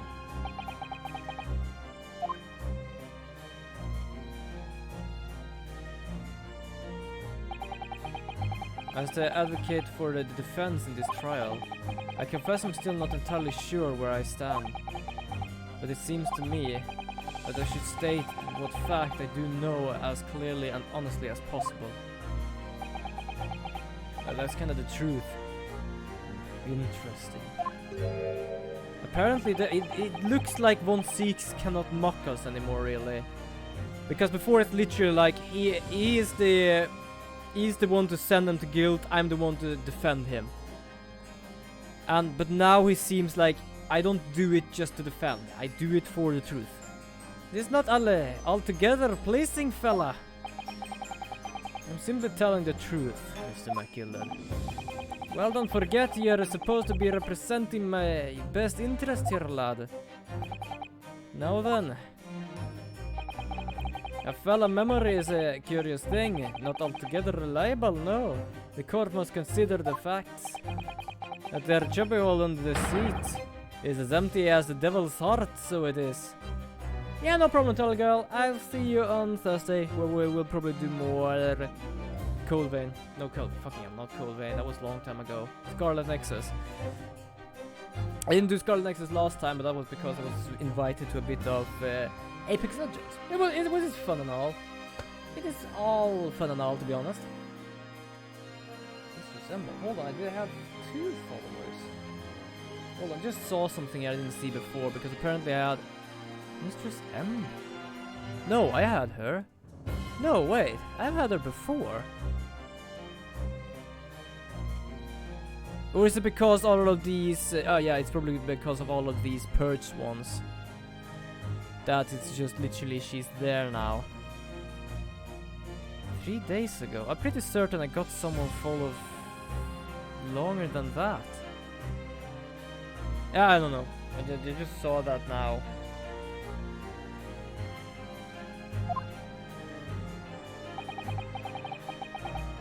Do you think perhaps it would be in your best interest now to admit that you might have been mistaken? Yeah, he's up to something now. I trusted him before a lot, but right now it's literally like he's pointing fingers at what he sees now. I do feel something's not right here. I should like to Yuri to wait on this matter, I think. That compartment is assigned to house equipment used to maintain the smooth running of the carriage. The guild's rules state that omnibuses should be properly fully equipped at all times. So it certainly wouldn't have been empty on the night in question. Beppo isn't that irresponsible. That money-lending flenser and the pick purse are lying.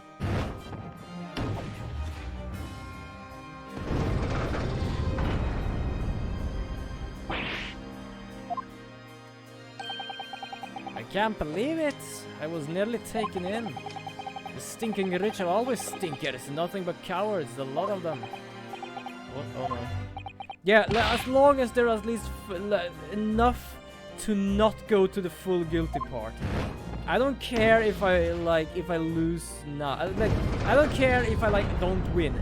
I just don't want to lose.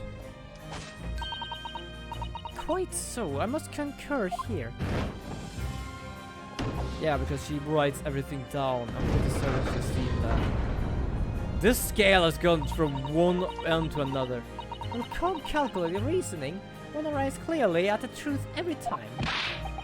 Yes, but every time a different truth, it seems.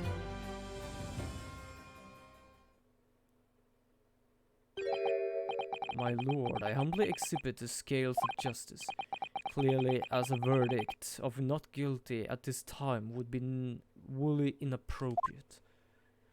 Yeah, I can agree on that, because shit is going south here right now. It's going way to my kingdom. But before we proceed any further, there is the matter of the outstanding cross-examination. Counsel of the defense, begin your questioning of the witness, please. Yes, my lord. What just happened? The whole balance of the trial just shifted, almost beyond recognition.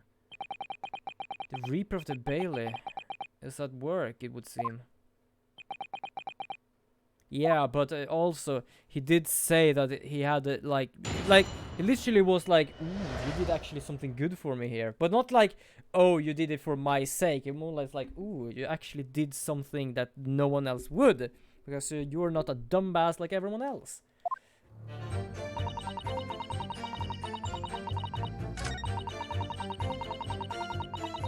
Sorry, I just misclicked, by the way. I was supposed to press. Hold it! So you were already in the omnibus before it even set off on its run. Well, yeah. I mean, what's the point of spending a joy to make a few bob, eh? That's a rum idea, innit? I suppose she means there's no point spending money to make money. It actually makes sense. This means my guild is still kind of safe from the banhammer. Yeah. Counsel, may I remind you that this girl is a pretty thief. A petty thief. Kindly refrain from entertaining her tenants. What, I got hiccups or something. Well, that has cleared up a little mystery of the fathers and all.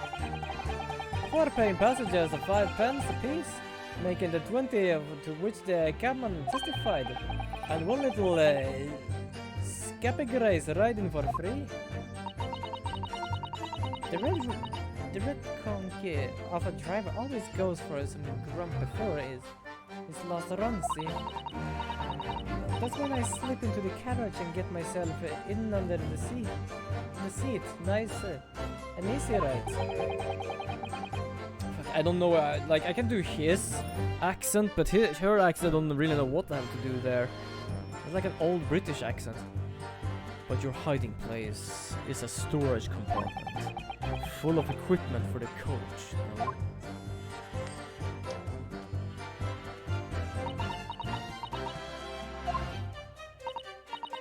Yeah, brushes and buckets and whatnot in there, sure. I always chuck all that out and cram in a corner somewhere. No one ever seems to bother much. And yeah, according to the report filled by the police officer who arrived at the scene, the compartment was full of such... Oh god. Oh, me waking up early and schoolwork and shit, holy crap.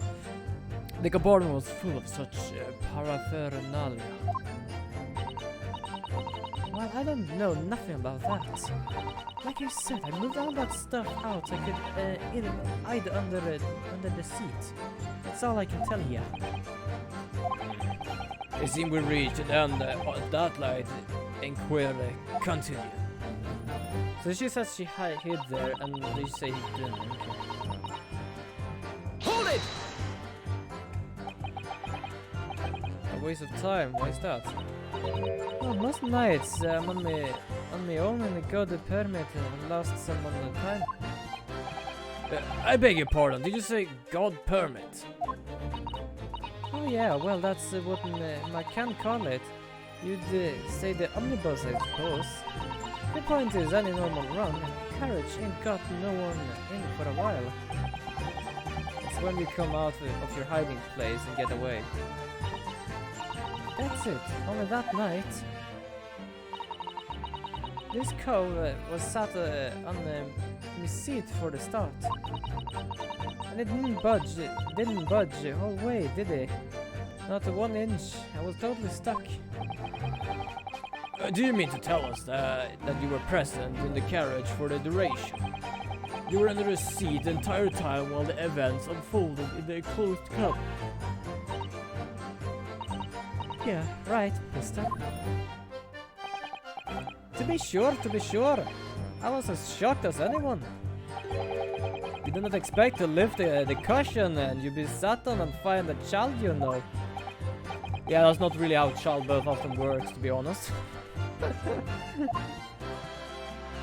It's like a goddamn tooth fairy. I tell you can't see the blind thing in the hiding place. It's pitching there. Hold it! So you couldn't see out in the cabin at all. What a jot. Most days I push the cushion up to view me head and look out the crack. Then can I have a butcher out who is gonna fiddle? I thought you were a pickpocket, not a butcher. I mean, I can have a look.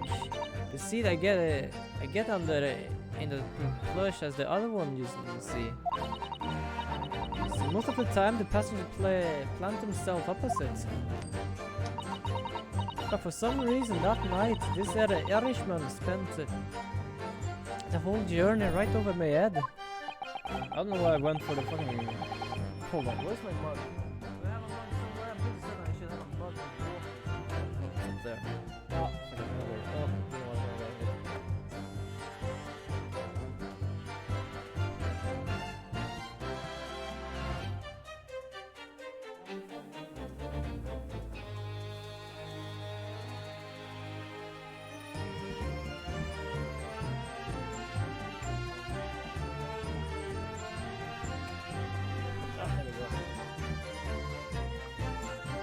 often put my mug over here, but this time. So I literally went for the white thing I have here, which is this fucking thing. And yes, I do eat my lunch here sometimes. Why? Because I don't have a table. I have this little table behind me, which is just boxes, which is full with stuff as well. But sometimes here, sometimes there. It depends on what it is. And I thought cleaning it up would make it more easier for us to investigate it.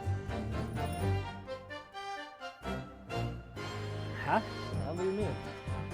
What if Beppo didn't know that Gina was in the compartment, and after seeing unfilled items everywhere, he cleaned it up by putting it all in the compartment? Because one of the jurors said that Beppo isn't that irresponsible, and they thought cleaning it up would make it easier for us to investigate them. No idea, actually. Like, I'm really getting a bit knackered here.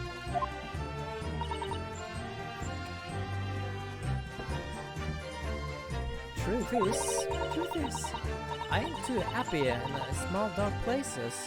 Feel too much like being thrown in the clink. It's the only place to hide in them carriages. So it's an option choice. Why doesn't she just stick to picking people's pockets in the open then? I said there's some reason that she's not letting the judge murder the man. so anyway. I was a bit scared, but I had just stick it out under there. Nothing else for it.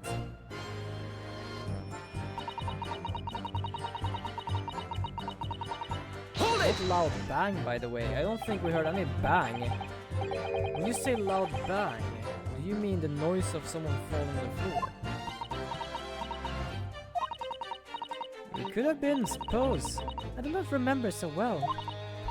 Point is, made me jump. And you let out a scream involuntarily.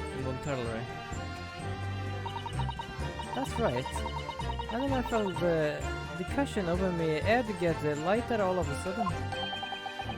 Presumably when the defendant got up in order to help the victim, yes. Or not. It could have clearly been the moment the accused stood up in order to stab his victim, could it not? Well, girl, did you see what happened at that crucial moment? Yeah, I saw it. I pushed up the cushion and a quick butches. Had a quick butches while I had the chance, didn't I? The Irishman was sitting up the block with had fallen on the floor on the seat opposite. That matches Mr. McGilda's account, of course. But then the fella suddenly turns around and looks right at me. I sank back down again, but it was too late by then. I should have never ever risked looking.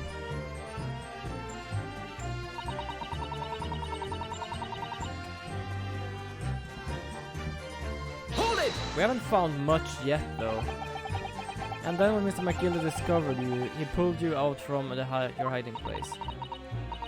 I was scared stiff. He dragged me out. He dragged me out and sat me down on the seat and all. Next to the victim, Mr. Mason. Yeah, the bloke had a knife in his guts. It was still bleeding. Then the carriage lurched a bit and ended up falling onto me. Oh god, must have been awful. But my hand got covered in blood. It made me feel sick as a dog.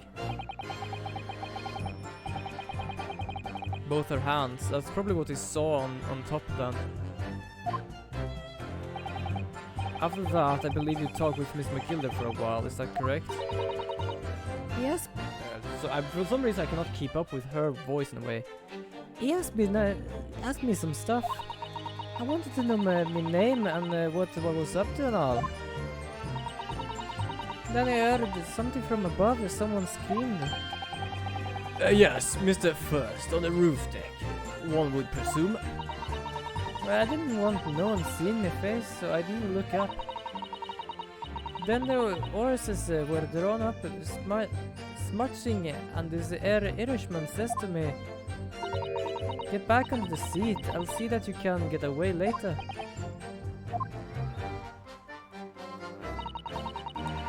All 6 members of the jury had decided the defendant was innocent.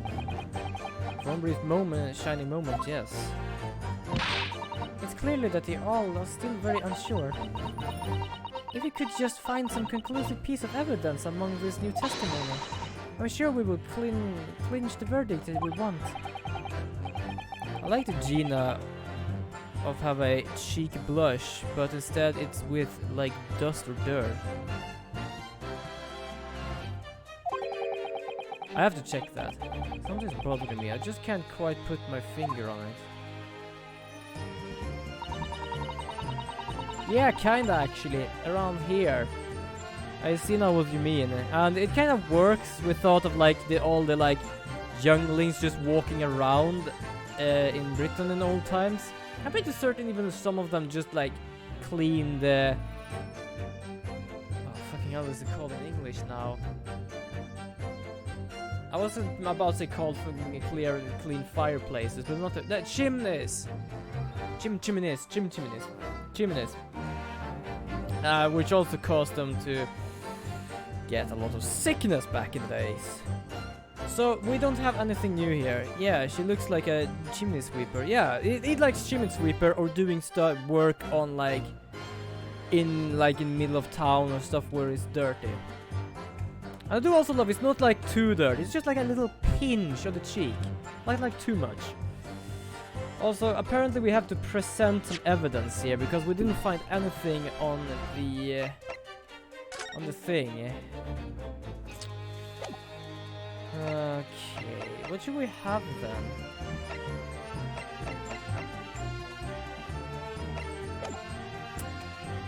Because we have pressed everything here and we didn't find anything. So snuck inside the carriage before. Okay, hold on. I'm gonna check the carriage. I'm gonna check the carriage again. It might have just changed, but I'm pretty certain it might have. Why? I thought I loaded you. Charged you. That explains at least the floor on the good floor. That's blood, isn't it? Is something wrong? Oh, it's just, well, this blood seems obvious, that's all. And yet one seeks made no mention of it. I suppose that seems a little strange. Why do I have such a bad feeling about this?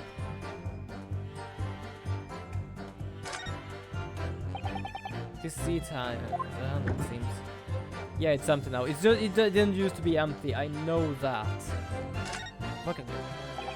Oh, I don't have any eggs. It would be good with the egg sandwich by now. But at the same time, I'm probably gonna buy some candy stuff later for tomorrow when I have the test. Because why not? Something doesn't seem right here. I can't put my finger on what it is. Wait, didn't you... Hold on. First of all, that blood there is much like dried than this thing. Someone has fiffled with a lot of evidence here. Hold on, I'm gonna check the outside. Something is definitely like off here. I'm pretty certain that inside blood there was never there when I realized that now.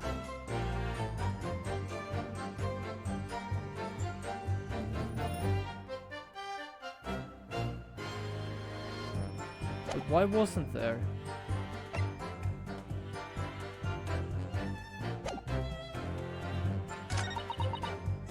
Old waste of time. I got nothing to show me for the trouble last night. I can't see blinding thing that hiding place there. And after a while I heard a loud bang, nearly jumped out my skin and a scream just came out. And because of that this well found me, it helped me get away my... Yeah! I'm pretty certain of that because it's much like... It's much redder now than before. It's like it's not as dark as the other stain. But what does that have supposed? What does that mean? And also, what am I supposed to present then? There has to be something here.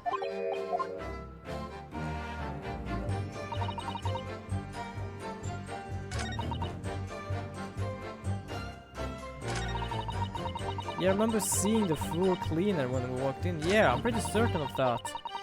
Especially after just noticing the blood that it was a bit lighter. Fucking hell.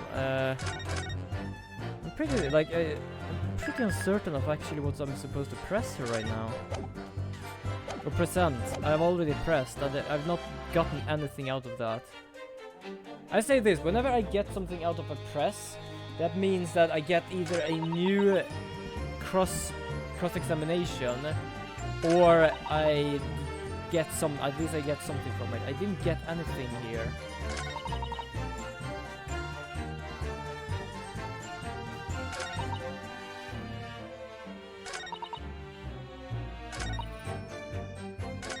Can't see a thing from the hiding place. Okay, I have to go into the omnibus again. And please stop talking. Wait, oh, they stopped talking. Good. No, they didn't stop talking. Fuck me out. Can you not just let me open this? I just...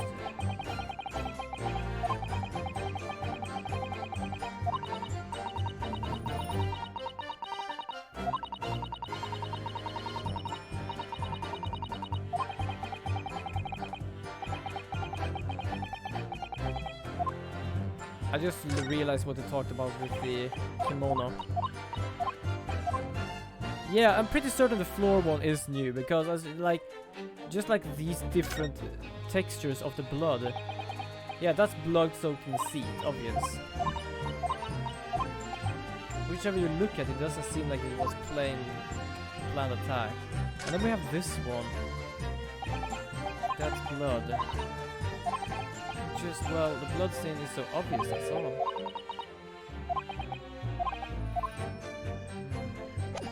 I don't know. I have to present something, I feel like.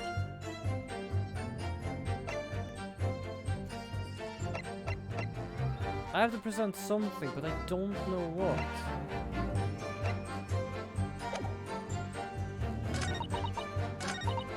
I'm gonna do this again and just check around a bit. Excuse me! Oh. Fuck, I didn't know I could actually do that directly.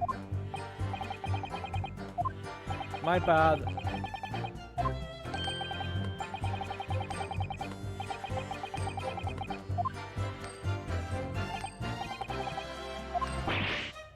Boy, I just realized something. Look at the fucking coin he has, and look at the coin she has. Well, technically that might just be Guinness, so it might not mean much. I just realized that now. Took me a second. Hold it!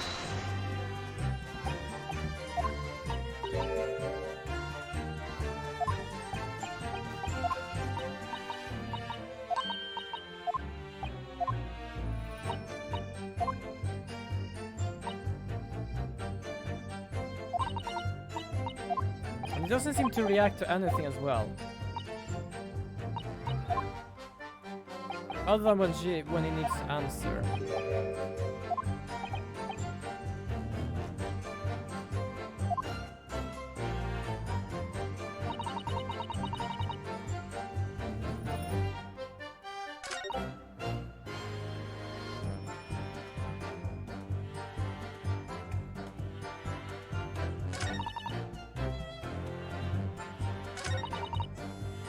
There is something I have to present, I just don't know what.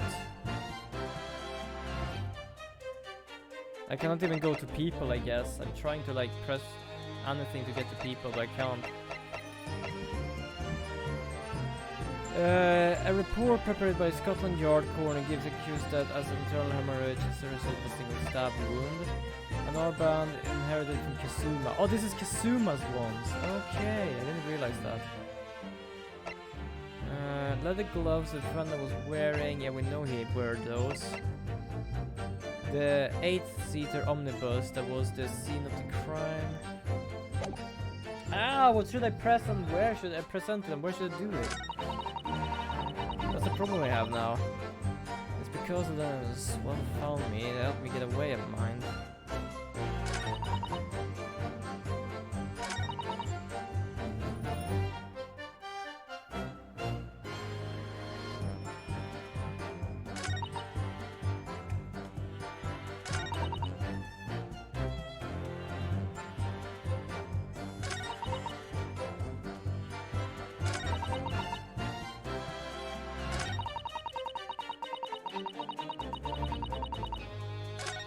It's something with this. I feel like it's something with this. I'm just gonna do this because I don't know else.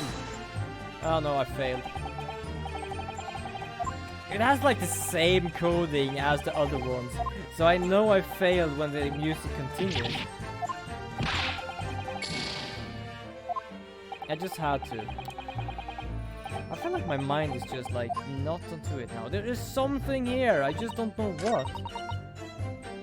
Yeah, you hear a loud bang, nearly jump out my skin. I did and a scream just came out. What loud bang? What is there anything else we're like missing on this thing? Because the blood thing is new, but it doesn't have anything to do with now. Oh, I'm so fucking confused.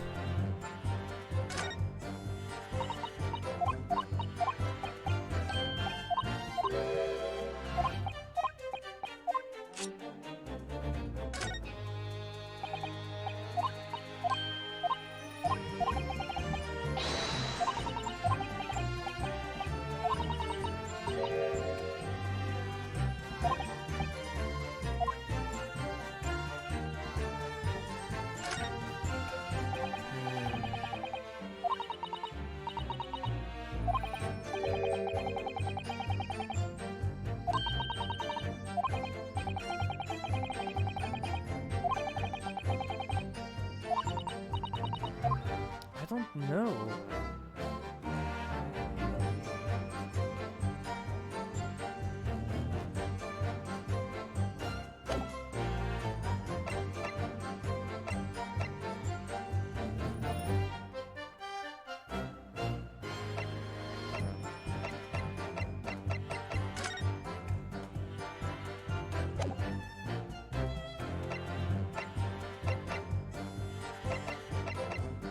I have no idea what I'm doing. Hold it!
I'm not joking. I have absolutely no idea what the fuck I'm doing here right now.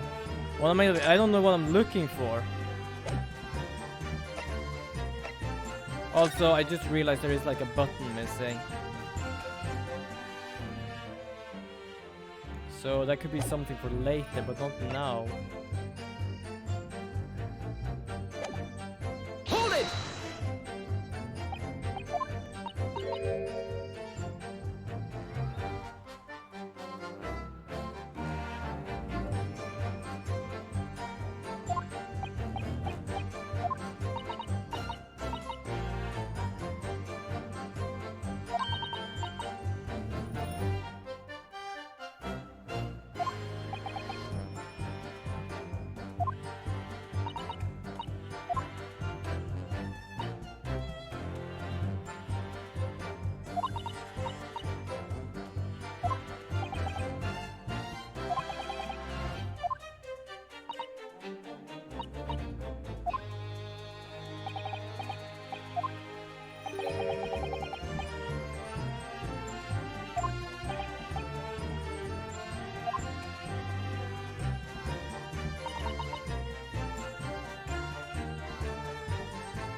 It's not that I'm too tired. It's not like I'm too tired and like I have to just end stuff here.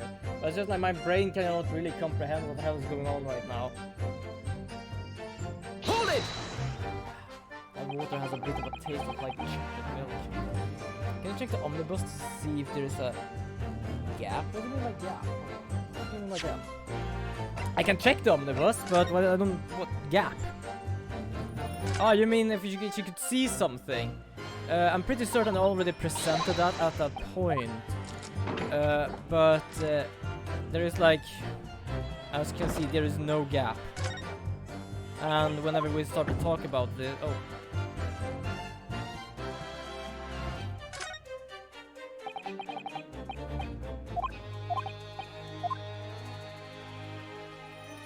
There doesn't seem to be any sort of way for her to actually see out of here.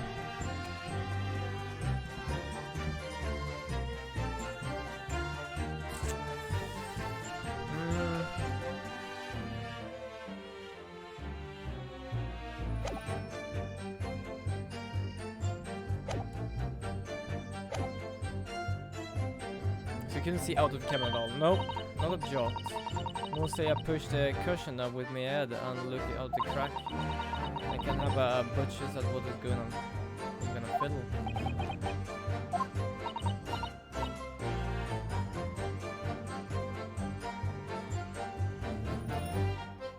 checking him a bit.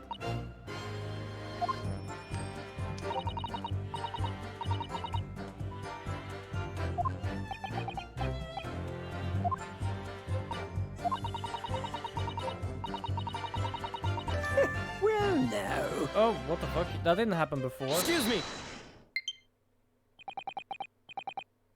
That didn't happen before. I am absolutely certain that didn't happen before. Just gonna check what the fuck happened here. Nah. Just holy crap, there's so much shit there.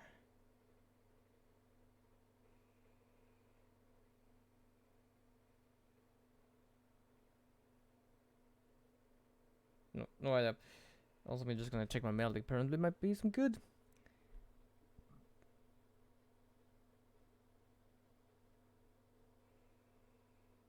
What is this? Okay. Nah, fuck it. Fuck it. Just checking for fun. That didn't happen before.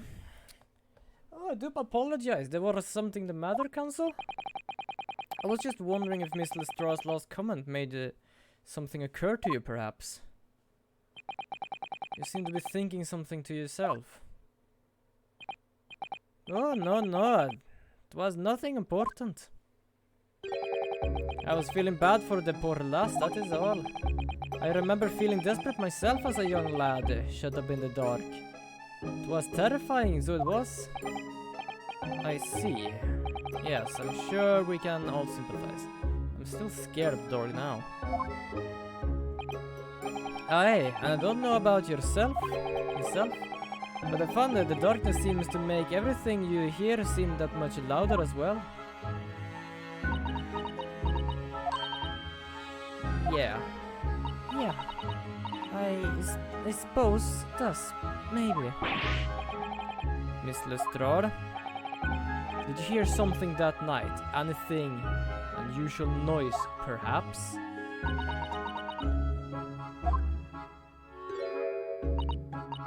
Nah, not really.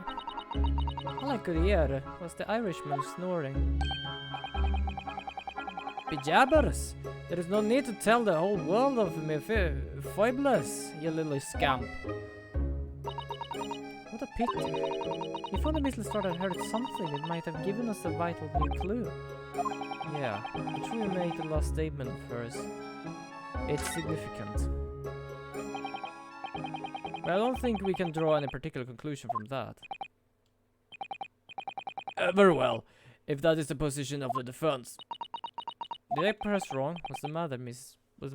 Sato? Well, I don't know. Is that really true, do you think? It must be, surely. She said that she didn't hear anything.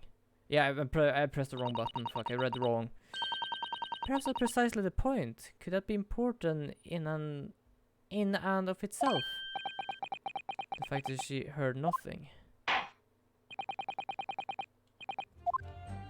Okay, yeah, so I'm gonna fucking do that again, apparently. Hold it!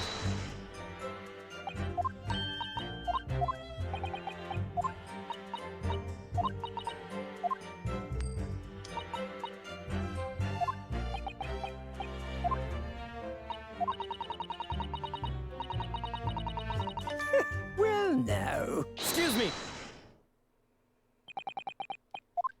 Let's go back here. I just misread. That happens. Like, holy crap, I cannot understand how some people can just stream 24 hours. 25 hours, holy crap.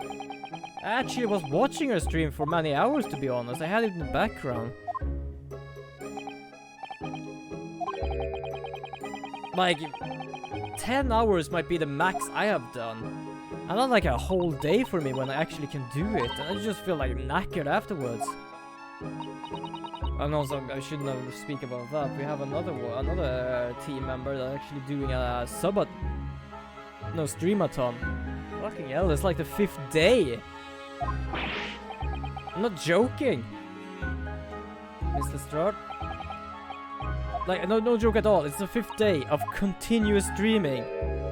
Not a 24-hour stream, but a 25. Yeah, exactly. And you're saying that now. Hold on. What day is it? I'm pretty certain it's still going on because I'm pretty certain it was 100 yesterday when I checked. I'm gonna go in. I'm gonna pause. I'm gonna mute. Yep. Oh fucking hell! I'm glad at least. I'm glad they are actually doing some sleep streaming as well. Because they do that. They do also like stream while they sleep. And I literally like see here total uptime including stream restarts 6 days, 18 hours, 29 minutes, and the countdown timer is on 158 hours. Oh, I hope they are alright. If you want to know who that is, I am gonna actually... yeah, fuck it, I'm gonna do a shout out. It's a team member. Why shouldn't I do a shout out for a team member? I don't know if you're gonna do so good though because they're not here. So I'm gonna do SO...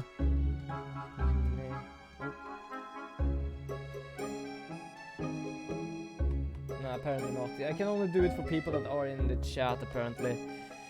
But yeah, it's Nekosuris. It's a team member of mine, and bloody hell. Uncapped subathon. 6 days in, 159 hours to go. Jesus. All I could hear was the Irishman snoring. Like, holy crap. Like, I don't know how I would manage to do that. Also, it's as they say, because... there we go, it's that. I thought it said it's significant, not insignificant. But yeah, even Miss Valkyrie's gonna have a uncapped subathon on her Saturday. So that's also a thing, because they do actually have moderators making sure the chat isn't an absolute ass while they are sleeping. So I do hope that goes alright, because I can understand that, because the chat is a part of the stream.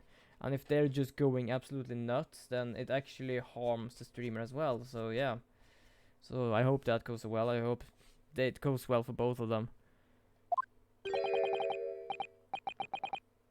Profoundly important, but all she said was that she heard nothing. Yes, which is profoundly important point. I'm almost sure of it. I'm almost sure I don't understand the inner workings of your Eastern Mind Council. Nevertheless, Miss Gina Lestrade, you will supplement your formal testimony by repeating that last statement, please. What? Supplement? What are you on about? Don't give me all your fancy talk. I know what you're trying to do, but it won't work on me. Yeah, always a good move.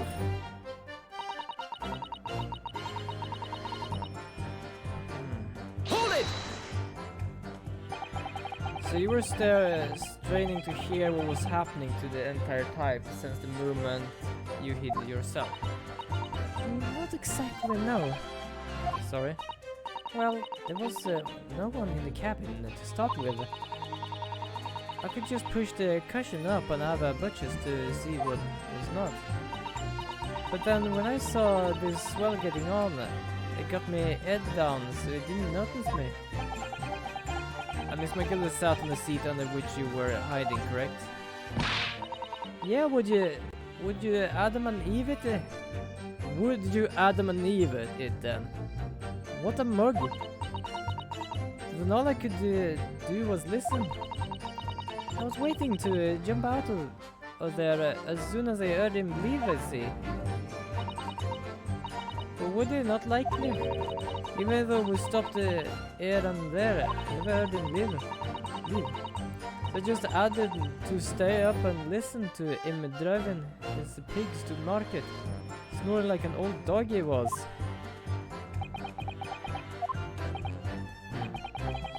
Or any conclusion we can draw from that, I wonder. It doesn't add up. I'm just gonna say that because I feel like there has to be some other noise, perhaps. Miss Lestrade, what you just told the court? It's clearly at odds with the facts. Not that I remember what facts exactly. At odds? Are you sure, man? I imagine it was so close tight that she suffocated to death in the compartment. That would be something. Holy crap. Absolutely.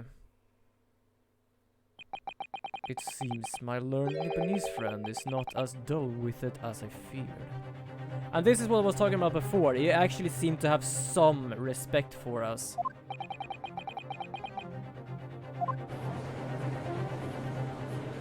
Because he knows that we're talking about the truth. We do just we just do not shit out stuff to make them look innocent. We're making sure we know all the facts. Counsel, I must insist you that you bolster your claim with evidence, or some complicit party name at very least. Yes, my lord. I expect you to demonstrate this alleged contradiction to the court. According to Miss Lestrade, while she was hiding in the omnibus that night, she heard nothing but the sound of Mr. McGillicud's snoring. But think, Rinnosuke, think.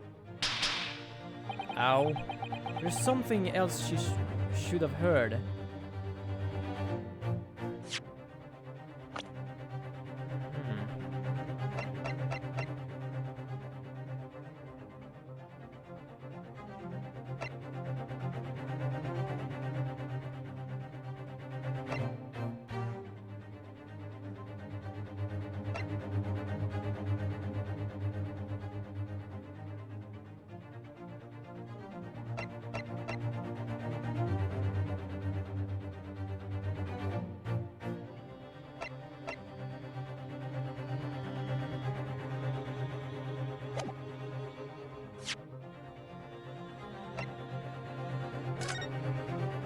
Stabbed once in the abdomen with a knife while he's journeying in an omnibus. Died due to internal hemorrhaging resulting from trauma.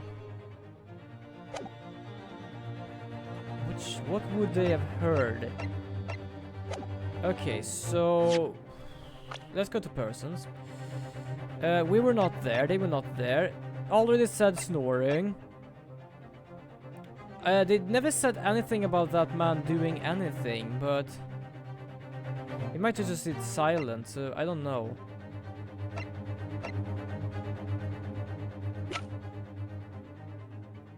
Also, didn't they say 15? Apparently she's 17.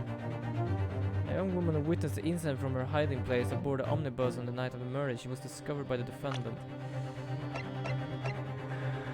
I'm thinking if, like, the man did some sort of, I don't know, noise while he was dying.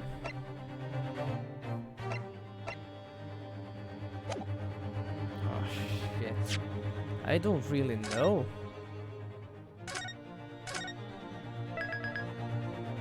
I do not really know actually. Okay, let's check here. She should have heard. There's something else she should have heard.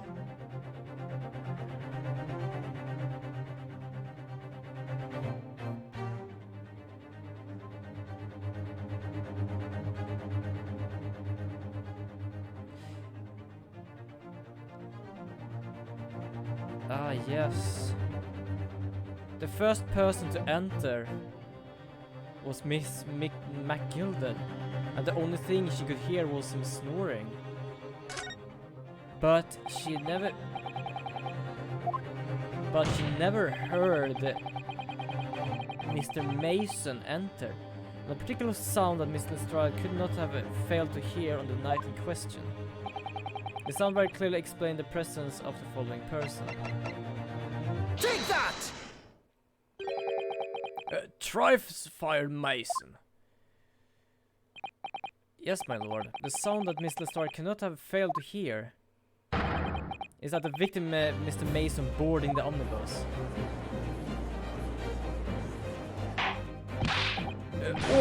Order. Explain your reasoning, counsel. Yeah, just literally sat there like, okay, those on top can make noises, but not as much because they're outside. Mr. Mason might not be actually doing some noise at all. And I just realized the order they came in. She never mentioned another person entering the place. And she was never the second person to enter, she was the first. And after her came McGilded. Miss Lestrade, allow me to confirm something. You claimed earlier that you were the first person on the board omnibus, is that correct? Yeah, of course I was. I was on while the driver was in the pub, didn't I? And the next person aboard the omnibus was Mr. McGilded. As I was? But the Zol was in the cabin when I climbed aboard. At least not in plain sight.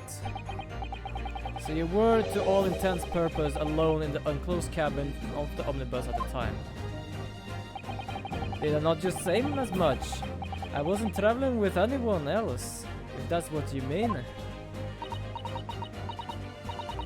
Yeah, I saw him get on, remember? I thought the crack under the seat cushion. It was on his own for sure.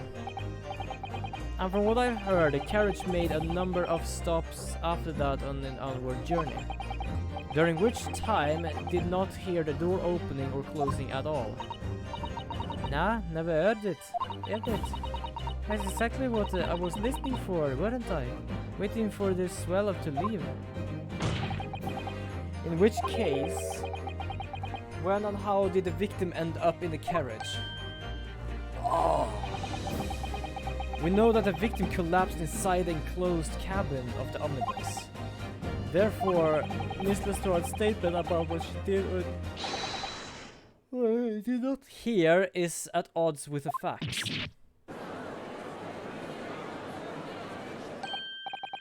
Yes, this petty thief's statement was clearly flawed.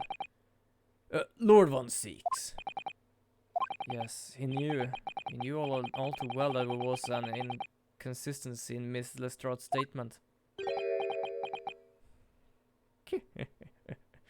Just I don't know why I did that, just that laughter. It seems word of thanks are in my order for my learned friend. What are you talking about? You have demonstrated matters impeccably. This witness and her colorful statements are entirely unreliable. Her words are convenient untruth, nothing more. They just got her cap in the face.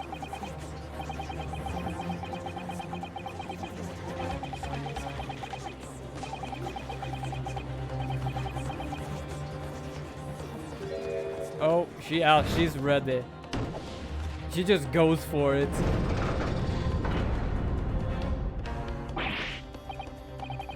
She didn't even say anything. I didn't want to judge the dear little mite just because she has some rather naughty ways. But I must say, I can't abide liars. Neither can I. Mr. Foreman, I didn't want to judge the girl just because she has some less than salubrious ways. But I must say, I cannot abide liars. So Mr. McGilded could have been telling Gina what to say during the trial when they had the conversation. Probably not, I don't know. It's not a hoodoo, that's 5 jury members leaning towards guilty. I ain't fucking over yet, mate. We're gonna win this. Hopefully. I kinda get the feeling that Mr. McGilded is hiding a load of bullshit, though. So I'm getting the feeling that this is gonna go either end his way. To the considerable truth, you have spared me. The truth is still truth. If I wouldn't have told something, you would. Well, at the same time, cross-examination is for us, so I guess not. Yes, very refreshing. Yeah, what are you playing at? Have you forgotten who you're working for, you useless Eastern Amadan? Oh god, don't do that. This is carnage, it's perfect. Juror number 2 is the only one left. It's Naruto, the way this is going, I know. If we can't find new ways to convince everyone Mr. McGilded is innocent, the judge will rule and we have lost. I very much wanted to believe the words of one of London's most respectable gentlemen. But those of us in service now, we must accept hard truths. Hold it! Yeah, I ain't fucking over yet. I'm gonna fight. Yes, the witness last statement seemed to have revealed a crucial inconsistency in her story. However, if we consider the possibility that her statement is in fact the truth, it may shed an entirely new light on this whole case. What are you saying? Counsel! I'm sorry, sir. Whatever do you mean? Counsel, I will not tolerate you attempting to prorogue my education. Yeah, exactly. What should you fall asleep? It was her snoring. Explain yourself at once. Oh fuck! I just when the accused boarded the omnibus on the night in question, the victim was nowhere to be seen. Subsequently, the carriage door was not heard opening a single time, as testified by the witness in the stand. And yet the victim's body was found inside the carriage.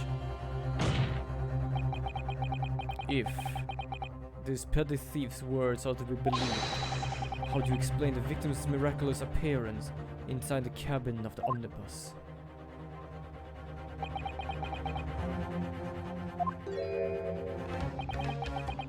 There's only one way to explain how the victim came to inside the carriage.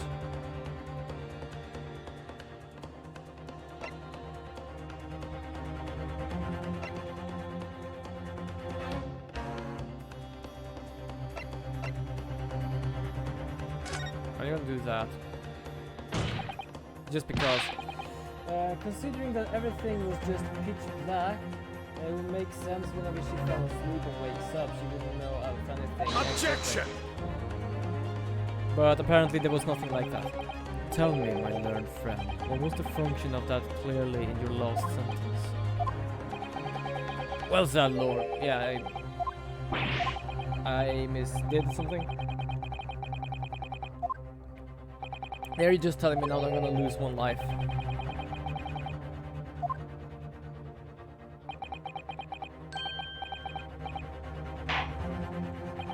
Yeah, I just thought that. But after he died.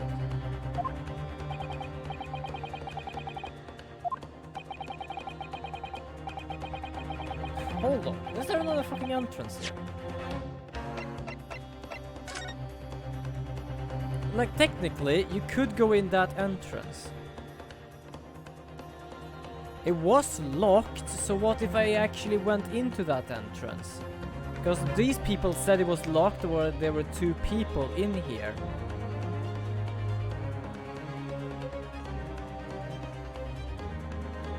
What if it was locked beforehand?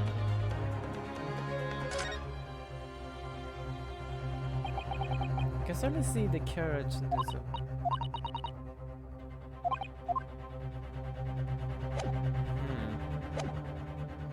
Yeah, because I know I'm gonna lose a life here. That's absolutely.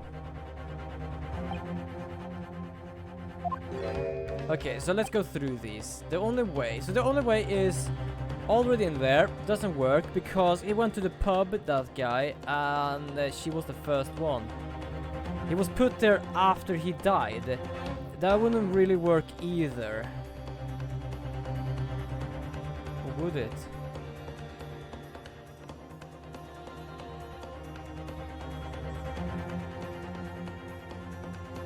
Yo, what if... No, that's a stupid idea, but there's no other entrance either. What if it like got dropped from the ceiling? And that's the large thud everyone heard and woke up to. So what if he actually got put there after he died?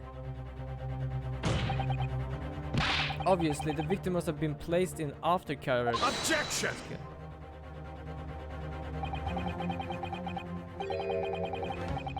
Okay, apparently not. It was a bit like in the middle of going somewhere, so it was kind of stupid. It wouldn't have worked because Gina would have seen Mason's corpse when she looked for McGilden. Yeah, but I thought like after, such as when both of those were asleep, someone just dropped it while they were going.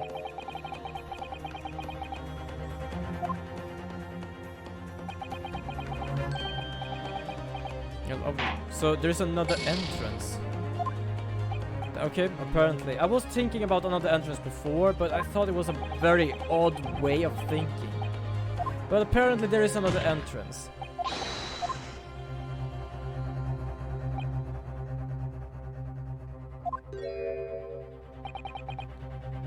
I've lost a lot of life here today. Holy crap. 10 minutes. I don't know how long I will be able to, how much I will be able to get in this game though. If the door wasn't open even once, the only explanation is that the victim entered the enclosed cabin some other way. I wonder what new fantasy you would come up with in your blind panic. But behold, the omnibus he is here for all of us to see. Only one side of the enclosed cabin is furnished with a door. The other has only windows. Fixed windows, which cannot possibly be opened. Yeah, the roof. I did discuss that before, but then I thought, like, why didn't they just drop in the dead body? And that was the big thumb. Objection! But apparently not. But it could be. There is one possibility you haven't considered. Oh, really? Yes, one other way inside that isn't the door. Another opening, the use of which allowed the victim to appear inside the enclosed cabin.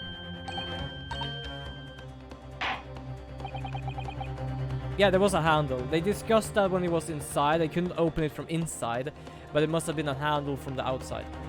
All right, counsel. The defense will identify the location to the court. Yeah, I know how this works. Yeah, I know. Don't worry. I got this right here. Take that! The answer is obvious. It can only have been the skylight. I say the skylight? And that must be the big thumb they heard. Your ludicrous proposal almost has been lost for words. However, Objection! the skylight may have been large enough for someone to pass through. Objection! So you claim. But do you have a shred of evidence to support your addle-brained theory? Both Miss McGilden and Miss Lestrade said the same in their testimonies. They each claimed to have heard a loud thud, such as the noise made by someone falling to the floor. Yes, which was already been explained, as the sound of the victim falling from his seat having been assaulted with a dagger.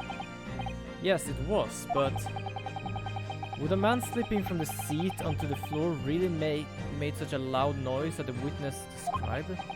A noise loud enough to cause Miss Lestrade to let out an involuntary cry, in fact. Good gracious! Perhaps, in fact, that was the moment that the victim made his entrance into the cabin. No, let me rephrase that. The victim didn't enter the cabin as such. He fell into it. You're now suggesting that the victim fell from the skylight into the cabin. That's simply impossible. I can be so sure. Because if the victim had fallen inside through the skylight as you say, the passenger on the roof deck would have seen it happen. And yet none person made mention of such events in their testimony. Well, yes, that's true, but...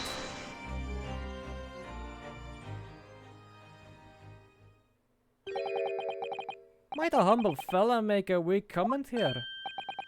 Mr. McGilden? To be sure now, the two fellows who were sat on the roof that testified afore said nothing of the victim falling through the skylight.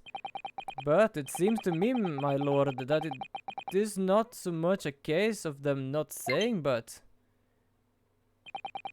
Aye. This case of them being unable to say. If unable to say. What? I think perhaps these two fellas do be having something of a compelling reason not to mention what happened. You do not agree, fine ladies and gentlemen of the jury.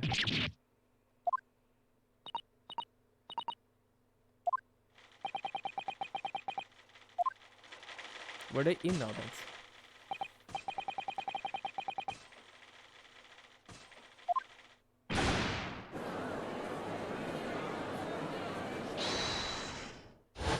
Wait, what the fuck is his name? I already know that the other one is called Ladies First. Lady First. Technically his name is Leyline. His name is Bruce Fairplay, so there's nothing with a knife with M. Just what exactly are you insinuating here, you Blitherin? What the fuck are you doing?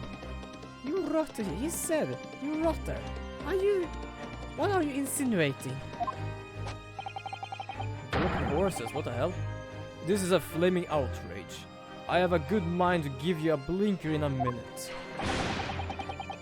I'll give you a shiner in a minute, he said. And so will I.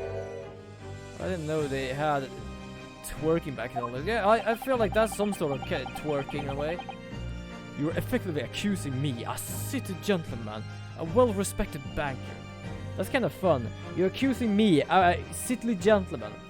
A city gentleman is accused for being a murderer here, so what the hell?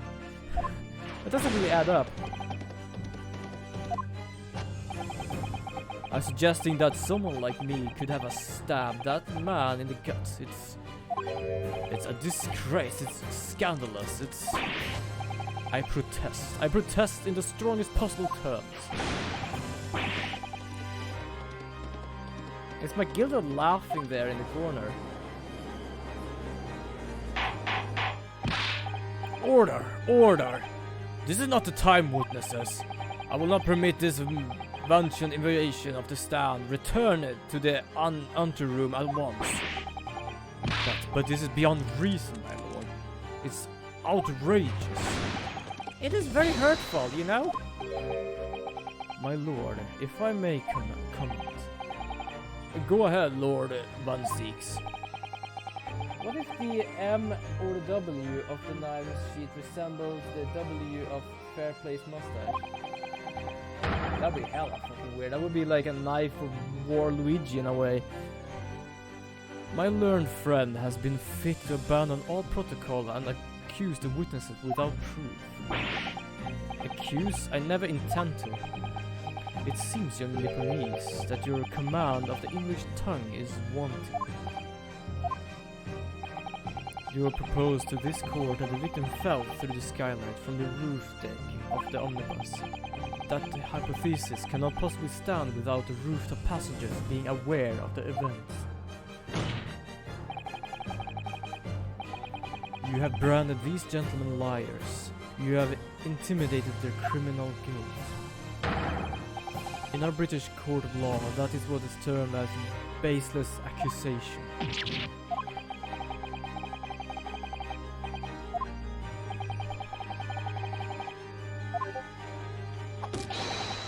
What are you wasting your time for? Get him to testify. I thought there was something fishy about that hat from the moment I laid my eyes on the fella. We have to see this matter through now, one way or another. If there's filth and rubbish in our midst, we dispose of it at once.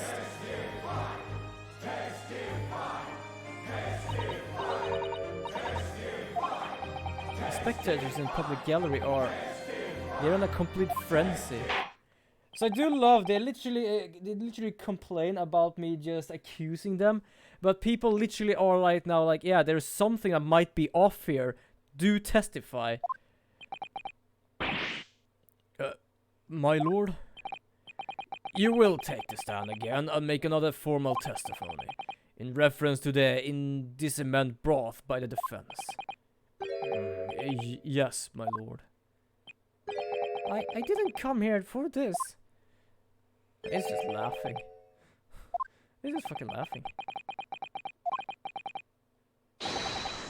Yeah, just keep going forward. That's what these games are about. Even if you're doing shit, it just goes forward. March forward, my man! March forward! We're here only we were only 2 people on that roof deck. Dead or alive, I can swear to that. Also an out of subject thing, but holy crap, if you bring back the old moon face cam border that you used for it. Yeah, kinda. Kinda. I feel like might do something like that. I don't know. I feel like it was kinda big, so it took a lot of place. But I might like redo some stuff with that. Who knows? When I have time, perhaps. Also, welcome on the viewer to the stream I'm holding. If anything had happened where we were sitting, don't you think one or the other of us would have noticed? In any case, neither of us know the thing about the victim. Just gonna check the time as well. We had no reason to kill the man. The skylight was shut the entire time, I tell you. We couldn't possibly have opened it. If you're sure the victim fell through the skylight, where's your proof? I must say that on listening to this testimony, it is somewhat hard to imagine. So, technically it's 8 o'clock, but I kinda just want to do a bit more, just because I want to just see if I can prove something to them. If I fail on that, I might just... without the other noticing forthwith. To be honest, I think first you can just kill somebody by smashing his nose into someone's face. Yeah, you mean like that, probably. We're innocent, I tell you. Although logically, of course, the argument falls down if the 2 of you were in conclusion with one another. What? Eh? According to the investigator by Scotland Yard, the 2 witnesses share no common dealings. Yeah, I don't trust something. Fucking hell, I managed to press the button there.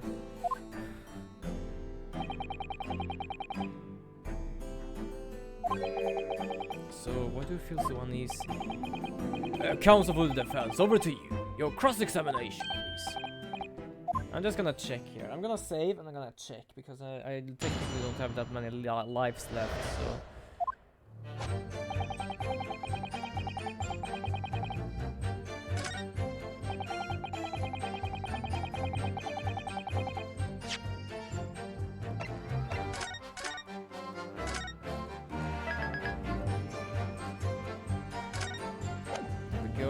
I'm gonna just check here. Because he asked what's the proof of he falling down. Technically we don't probably have proof for that. I don't know what. This is actually 8 o'clock. I think we should... I thought first of just doing... present this as evidence just because of the blood. But that doesn't really prove that he fell down through the roof skylight. So I'm actually gonna end it here because I am a bit knackered and I think I might just go to the store before it closes. Technically like closes in 2 hours, but still it's getting dark. Well, also lie, it is dark.